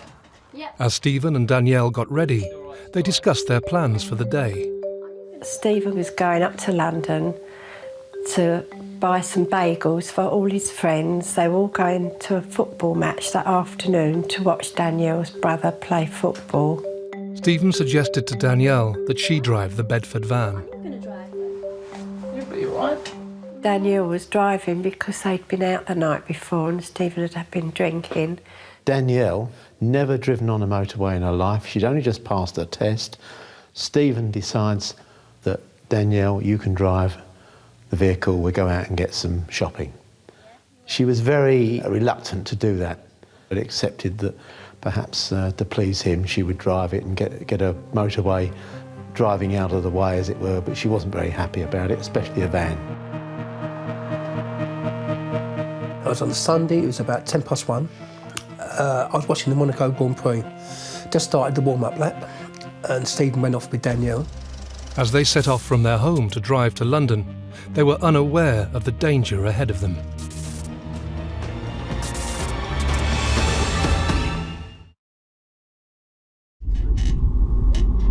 Sunday, 19th of May, 1996.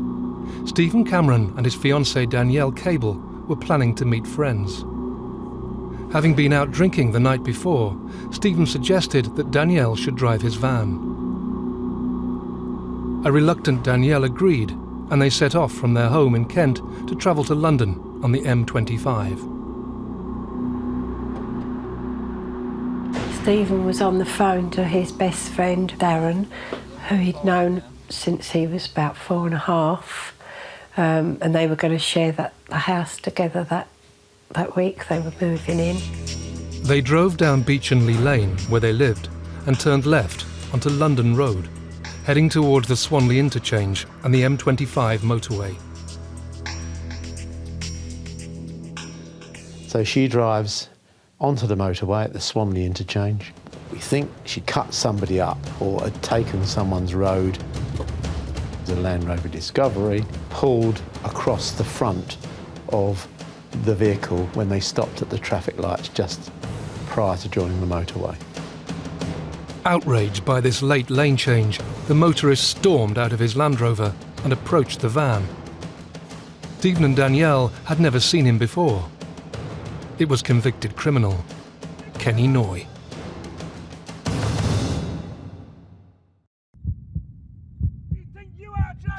Danielle is in a dreadful state at the driver's wheel of this rascal van. Terrified, Danielle had no idea why her driving had just triggered such a tirade of abuse from the other motorist. Stephen stepped out of the van and approached the raging driver. Stephen wasn't even driving. He was just protecting his fiancée, which any man would do. Stephen Cameron came face to face with Kenny Noy. What he didn't know at the time, of course, was that the one person that he picked this gesticulation with was Kenneth Noy, a known criminal. They quickly became embroiled in a heated exchange of words.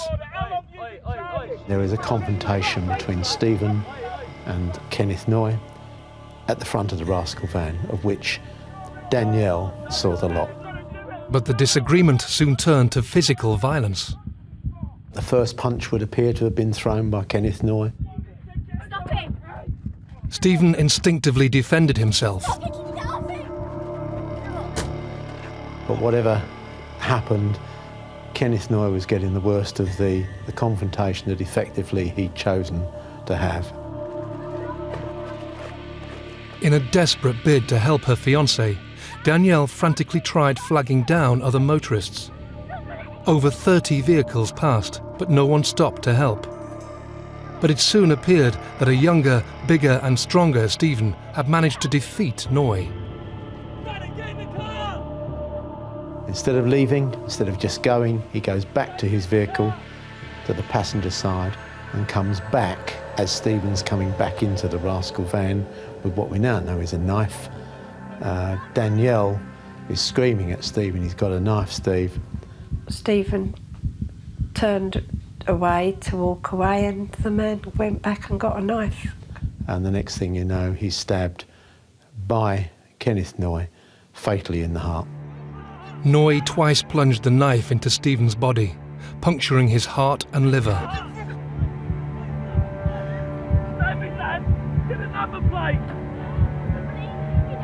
With the knife still in his hand, Kenny Noy got back into his vehicle and drove off at speed.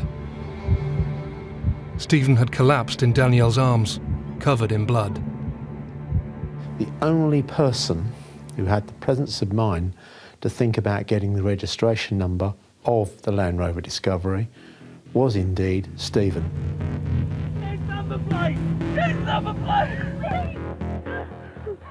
With Stephen dying in her arms, a distressed Danielle phoned for an ambulance and then quickly called Ken Cameron. Ken. When Danielle phoned me, I just went into total panic mode. Stay calm. Stay there.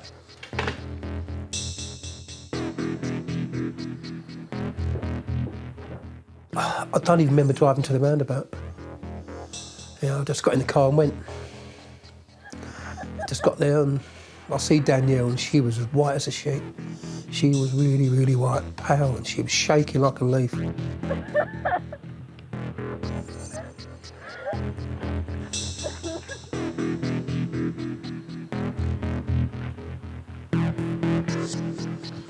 So I sat her in the car and I went over to Stephen and, yeah.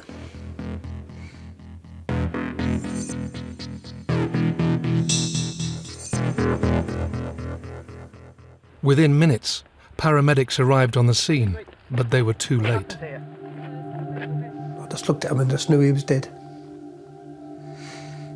He was as white as anything, and I just knew he was dead. They knew he was dead.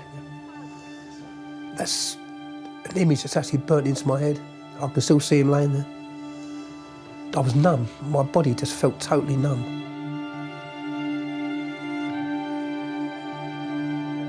If anyone had said to me, if you were to see your son lying in the road and you knew he was dead, how would you react? I'd have said I'd have gone hysterical. I was as calm as anything. I suppose something just takes over, doesn't it? The adrenaline just takes over. What's his name? Stephen. Stephen. Stephen. Ken drove back home to tell Tony. Just as I'd got home, he rushed out the house and said to me, just get in the car. And I see Danielle was sitting in the front, so I got in the back with the two girls, not knowing what it was. And I always remember looking at Danielle, and she was staring straight ahead. Her face was as white as snow. And I knew by my husband's panic that something was wrong. And I remember my husband was driving frantically and he said to me, Stephen's been stabbed. I just felt my heart was going to come out of my chest. It was just thumping and thumping, and I just couldn't understand, what was going on. I remember phoning my son. I was panicking and I thought, I've got to phone the two little girls' mum to tell them to meet us at the hospital because I didn't want them to be there. Danielle just sat there as quiet as anything. She never said a word. We went into a small room and we all stood there just waiting for news. I knew Stephen was dead, but I couldn't tell her.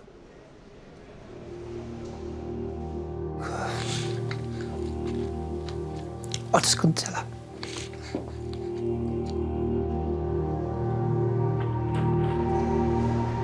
The doctor came in and he told us that they couldn't save our Stephen. He'd died.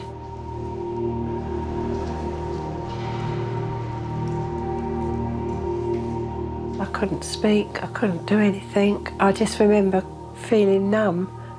Everything was so normal that morning, and something like that just didn't seem real. And I couldn't believe that my Stephen could have died. I just wanted to be with him, and they did allow us to go and see him. And I remember holding his hand, and, you know,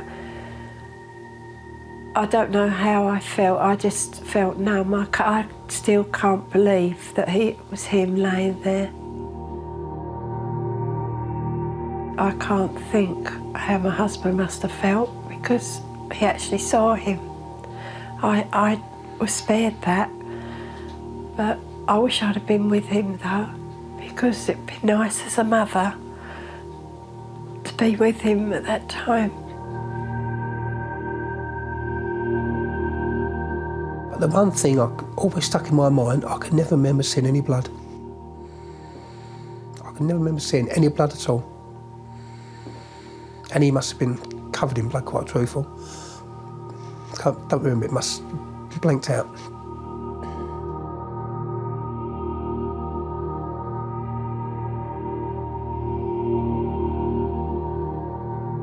When your child leaves the house, you wave them goodbye, but you never think you're not going to see them again. A man's been stabbed to death after an argument with another driver.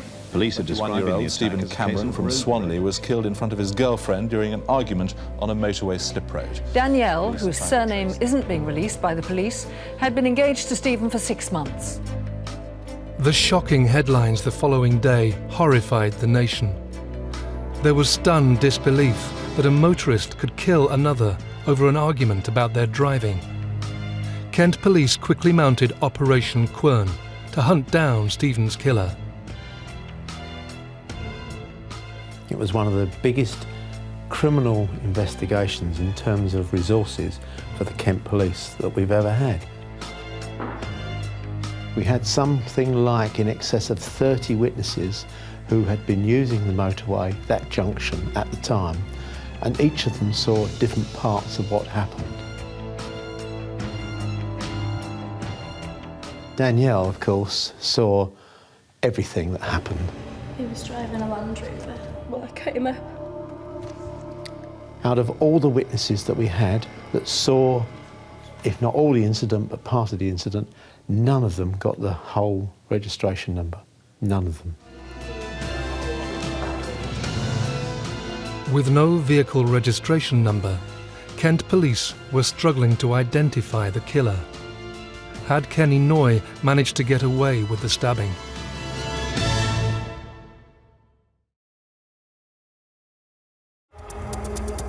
Electrician Stephen Cameron was in the prime of his life until he was fatally stabbed during a road rage incident on a busy motorway slip road. His dying words to his fiancée were to note down his killer's number plate. Kenny Noy, a notorious criminal, had fled the crime scene. There was someone out there that stabbed Stephen, and I wanted them caught. Although we had witnesses who could say what happened, nobody identified the person, no one knew who he was, and we were in a very difficult position because we didn't have any forensic evidence that would link a suspect to the scene. There is a CCTV camera at that junction, and on that particular day, the 19th of May, it was not working. With no forensic evidence and no CCTV, Kent police were struggling to identify the M25 killer. The man disappeared in what we knew was an L-registered Land Rover Discovery. Difficulty you had was, of course, we didn't have the entire registration number. The police national computer showed 18,000 plus L-registered Land Rover Discoveries, and they're only the legitimate ones that were registered in the UK. But when you spoke to the witnesses, we had about 5 different colours. The colours ranged from green to maroon to blue to grey to black. Very soon we realised that we were going to find it very difficult to find that particular vehicle.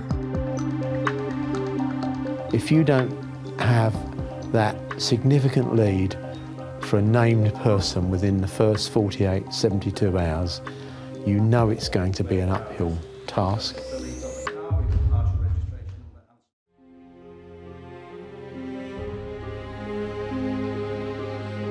Two months after he was stabbed, the funeral of Stephen Cameron took place at St Mary's Church in Swanley. Friends and family gathered to pay their respects and say their final goodbye. We had a house full of people and we both felt lonely. Well, you just try and keep yourself going, trying to be strong. I was trying to be strong for Tony. Tony was trying to be strong for us, for me. But you just go through the motions of life, don't you? At the time, you're numb. I was doing things, don't remember what I was doing. It was as though I was standing up on the ceiling looking down at everybody.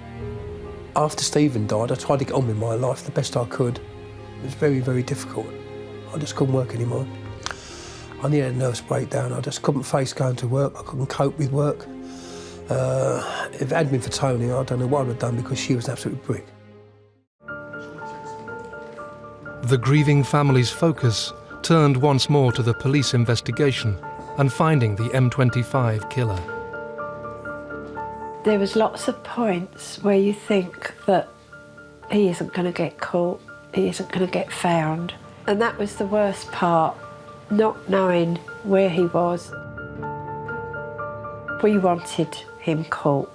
For Stephen's sake, we would have gone to the ends of the world for that to happen. I did start to question if they would actually catch him in my own mind. I used to phone up Nick Biddis, the superintendent, and beat him up every week on the phone. I used to give him a hard time. There is always a pressure for us to solve such dreadful crimes.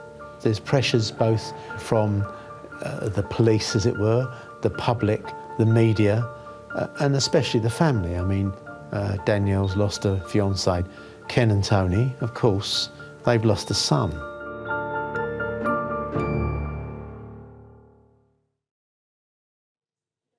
A heartbroken Danielle was their key witness, and Kent police desperately needed her to help solve the murder. And what did Stephen do? Danielle was extremely cooperative and wanted justice for Stephen and the family. She was always available for me to interview her or to get some information if there was anything, and I always kept regular contact with her, with Ken and Tony Cameron. So when the man hit him, that must have just made him really angry. Danielle's emotions gave me the strength because I knew I had to help her. It was a sort of a motherly instinct, if you like, and I felt I had to be strong for her. He was just trying to diffuse. To see someone you love stabbed to death and die in your arms, especially because she was so young and she was so hurt by it all. Danielle provided the police with a description of the vehicle and Stephen's killer, whilst intelligence was beginning to shed some light on the identity of the Land Rover owner. There was information that came in relation to local criminals, which is not unusual in a murder inquiry. Kenneth Noy was the sort of guy that wouldn't hide away and would be part of his local community, be seen. It was suggested to us that he disappeared. This key piece of intelligence shocked those involved. I couldn't imagine anyone that would have gone back and got a knife, so I obviously thought it was some sort of villain to do something like that and to do it and run and not show any remorse. It might be road rage, but to me it was murder. We were extremely surprised to think that somebody of Kenneth Noy's professional criminal standard would get involved in such a crime. But of course he's disappeared, so we need to look at it. We never for a moment imagined that he would have been there to have murdered Stephen. It was 1,000,000 to 1 chance that he would meet such a criminal. I didn't believe it, first off. I just could not believe it. A person with his stature in the criminal world at 1:20 of a Sunday afternoon would do such a stupid thing in broad daylight in front of loads of people. Because he's a person who's well known in the area. I just didn't believe it. But Kenny Noy had realised the enormity of his crime. After stabbing Stephen Cameron to death, Kenneth Noy raced back to his home, where he made a number of frantic calls, packed a suitcase with cash, and left. Within 24 hours of the murder, his phone went dead. His mobile phone went dead. And of course, we had no means of finding out what communication he may have been using. Clearly he was using something, but we didn't have any way of monitoring it. We obviously searched his house. His associates and friends and his family claimed they hadn't seen him or he'd gone. I don't know where he was, but he'd had nothing to do with such a crime. Nobody would tell us anything. Nobody knew anything. Hear no evil, speak no evil, see no evil. He just disappeared off the face of the earth. With the help of his underworld contacts, Noy was whisked across the channel by helicopter, fleeing the country. We knew he had a criminal background. He had friends in the criminal world that would help him to stay away, and we knew he would have all these things to help him. He was desperate to cover his tracks and raise as little suspicion as possible. We then soon realised that Kenneth Noy not only had disappeared, but the Land Rover Discovery that he had been driving has disappeared. There was another, what we called a doppelganger vehicle, had been stuck on his driveway. This vehicle, which looked exactly the same colour and type of the one that we were looking for, was bought for cash. And that vehicle landed up on Kenneth Noy's driveway. I think it was put there so as if anybody was casually passing by to say that, you know, Kenneth Noy's disappeared, but his vehicle's still on his driveway.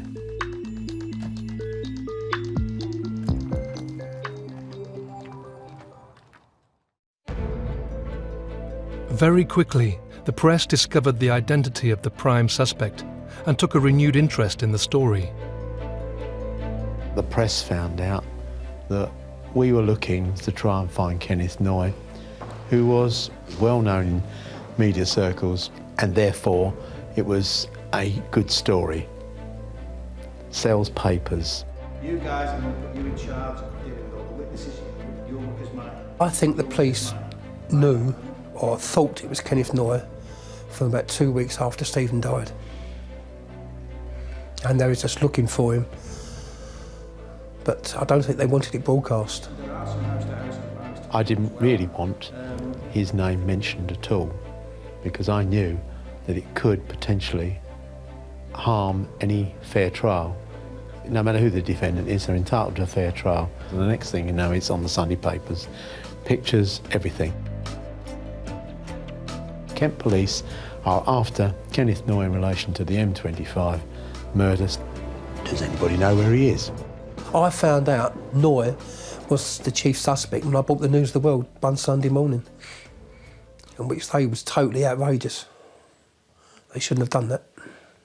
I suppose what I could say was it could have been as a result of the public knowing that, of course, made people aware and kept it in the minds of the public, kept the story and the case going. The story was generating huge amounts of interest. Reported sightings of Noy started coming in. We had sightings of Kenneth Noy, or people who thought they'd seen Kenneth Noy, from all over the world. We went from Russia to Brazil, he'd gone to South America to have his face changed. Kenneth Noy is dead, definitely dead. I said, unless I'll see his dead body and I have his fingerprints off it, I won't believe it. But there were sightings all over the place. I'm surprised he wasn't seen on the moon. 2 years into the murder investigation, Kent police finally got a major breakthrough. They received reports that Noy was residing in Spain.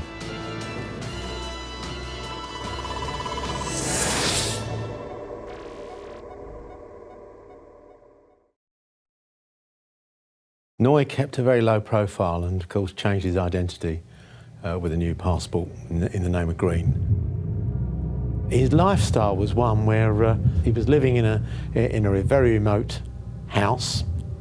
He would be drinking in bars. He was keeping himself to himself, but clearly wasn't a hermit. The police needed to confirm that the sightings were indeed that of Kenneth James Noy. But media intrusion into the investigation was making things difficult. The problem I had was the minute I sent any officers abroad, it would only be 24, most 48 hours before the press found out. Eventually, I ran it as a secret inquiry. I sent the officers out there with the remit. All I need you to do is to go out there and see if you can see this guy and tell me whether it's Kenneth Noy. Don't forget that in 1984, Kenneth Noy had killed a police officer in the grounds of his house at West Kingsdown, and I've sent 2 officers out with absolutely no backup to a foreign country to see if they can find this man and identify him. With their mission outlined, the undercover surveillance officers tracked Noy down to a bar. Those officers actually knew Kenneth Noy because of obviously his previous convictions, and they gave me a positive response. It's definitely him. It was a big major breakthrough, but it was sort of opening wounds up because 2 years on we were, you know, settling down a little bit. But bringing Kenneth Noy to justice was by no means a straightforward feat. We still hadn't got either any forensic evidence or anybody actually identifying Kenneth Noy as the person who stabbed Stephen Cameron. But the bottom line was that in order to link him with the crime on the 19th of May, I needed Danielle to identify him. She actually was the only one that actually looked him in the eyes and saw him that day. It was now up to Danielle to bring Stephen's killer to justice. But 2 years after the stabbing, would Danielle be able to positively identify her fiancé's killer?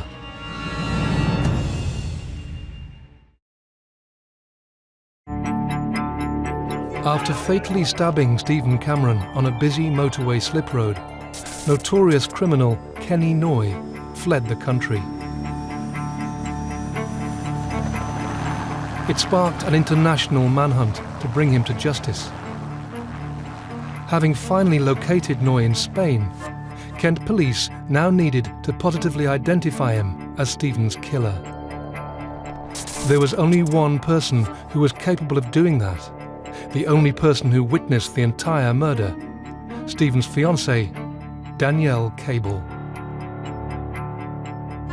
The identification out in Spain was, in my view, the most significant point of the whole investigation.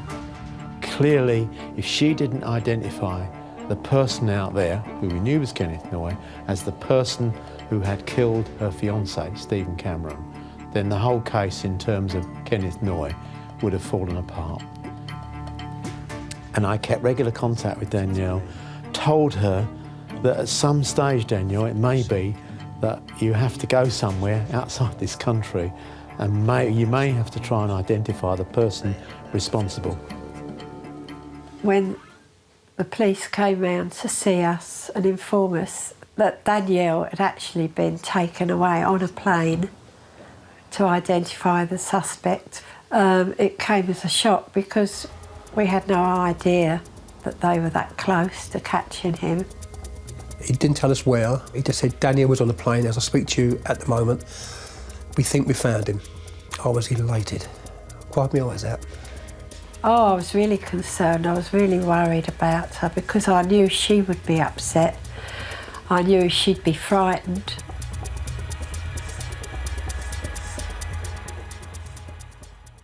Of course there were dangers in doing that.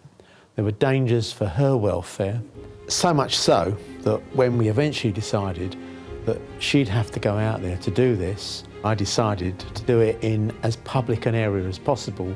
What we were trying to avoid was, if you like, a one-to-one situation.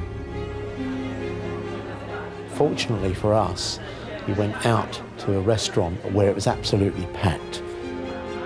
Danielle was able to look through a window.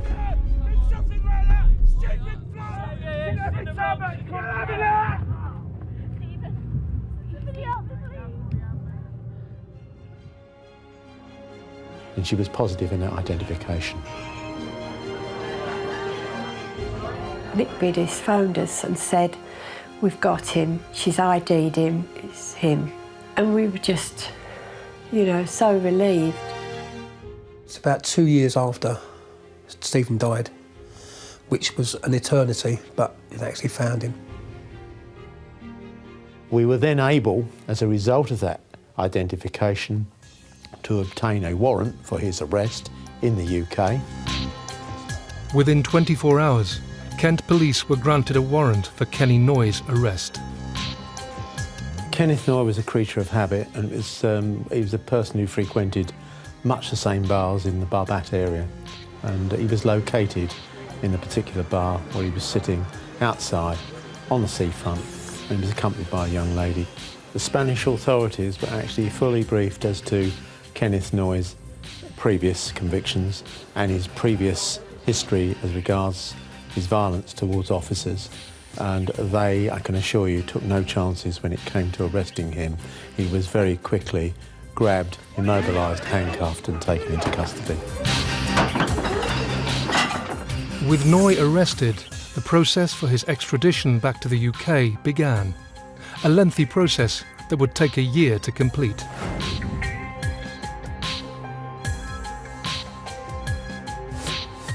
It was for the British courts to decide whether it was being dealt with in accordance with the law, and they granted it, and he was duly extradited 3 years almost to the day that the crime had been committed.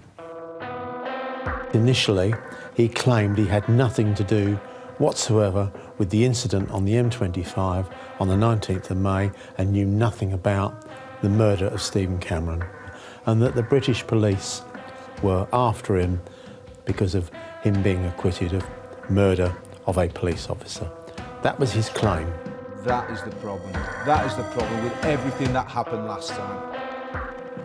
Once he was brought back to the country, he then accepted that it was indeed him that had killed Stephen Cameron on the 19th of May, but that it was in self-defence. The guy actually attacked me. That's what you've got to understand. He attacked me. He had to hold his hands up. Yes, I was there, it was me, but it was self-defence. But it was never self-defence. Stephen wasn't carrying a knife, he was the one carrying a knife.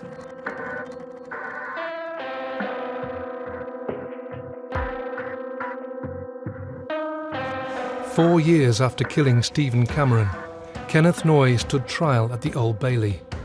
He pleaded not guilty. It's very important to go to the trial and see him face the music and see justice done. The first time I saw Kenneth Noy in court, I wanted him to be dead for killing my son. Stabbing him twice, he intended to kill him, and I just wanted justice for Stephen. That's all I've ever wanted. When he gave evidence at court, he said that he believed he had to leave the scene, leave the country, because the police would make sure that he got convicted of a crime he never committed, and therefore he wasn't going to hang around and wait to be arrested. He was trying to make out that Stephen was the violent person, that it was in self-defence. He even said in court that he thought Stephen was going to throw him over the bridge and all sorts of silly things he came out with. He was a maniac, he was a psychopath. What could I do? But it was Danielle's witness statement that would be of crucial importance. The key part to this case, and the one that linked it all together, was the identification of Kenneth Noy by Danielle Cable. Forensically, there was nothing there, and unless we had somebody who could identify the person who stuck the knife into Stephen, then we would never got a conviction. Part of his defence was that he had been identified unlawfully by Danielle. It was proven that it wasn't. Danielle was a key witness, and the one thing she always said was that his eyes, evil eyes, and that's what she see when she went out to Spain and see him, his evil eyes. That's when she knew it was him. I hereby sentence you to life imprisonment. Kenneth Noy was found guilty and sentenced to life in prison for the murder of Stephen Cameron. He would have to serve a minimum term of 16 years before he could be considered for parole. At the time, I felt elated that he'd been found guilty, but I felt deflated that life didn't mean life, because he got 16 years. To me, he should never come out. He doesn't deserve to be out. He showed no remorse. I feel that Stephen got justice because we caught the person that did it, but I don't feel that there's justice, the fact that he's going to one day walk free and have some sort of life. Me personally, I think the law now should be anyone who carries a knife, is caught carrying a knife, should be put in prison. It's treated totally different to gun crimes, which I think people die with knives and people die with guns. Why is it treated totally different to gun crimes?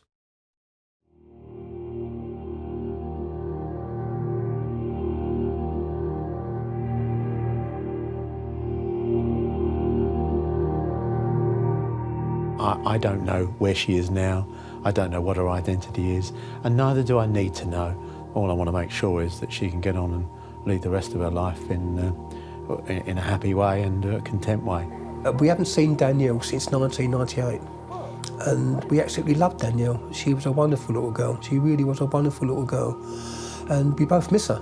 She was a very brave girl to have done what she did, because she could have easily turned around and said, "I'm sorry, but I'm not going to get involved in it because it's likely to be a problem." But I think she's a very brave girl and should be given all credit for that.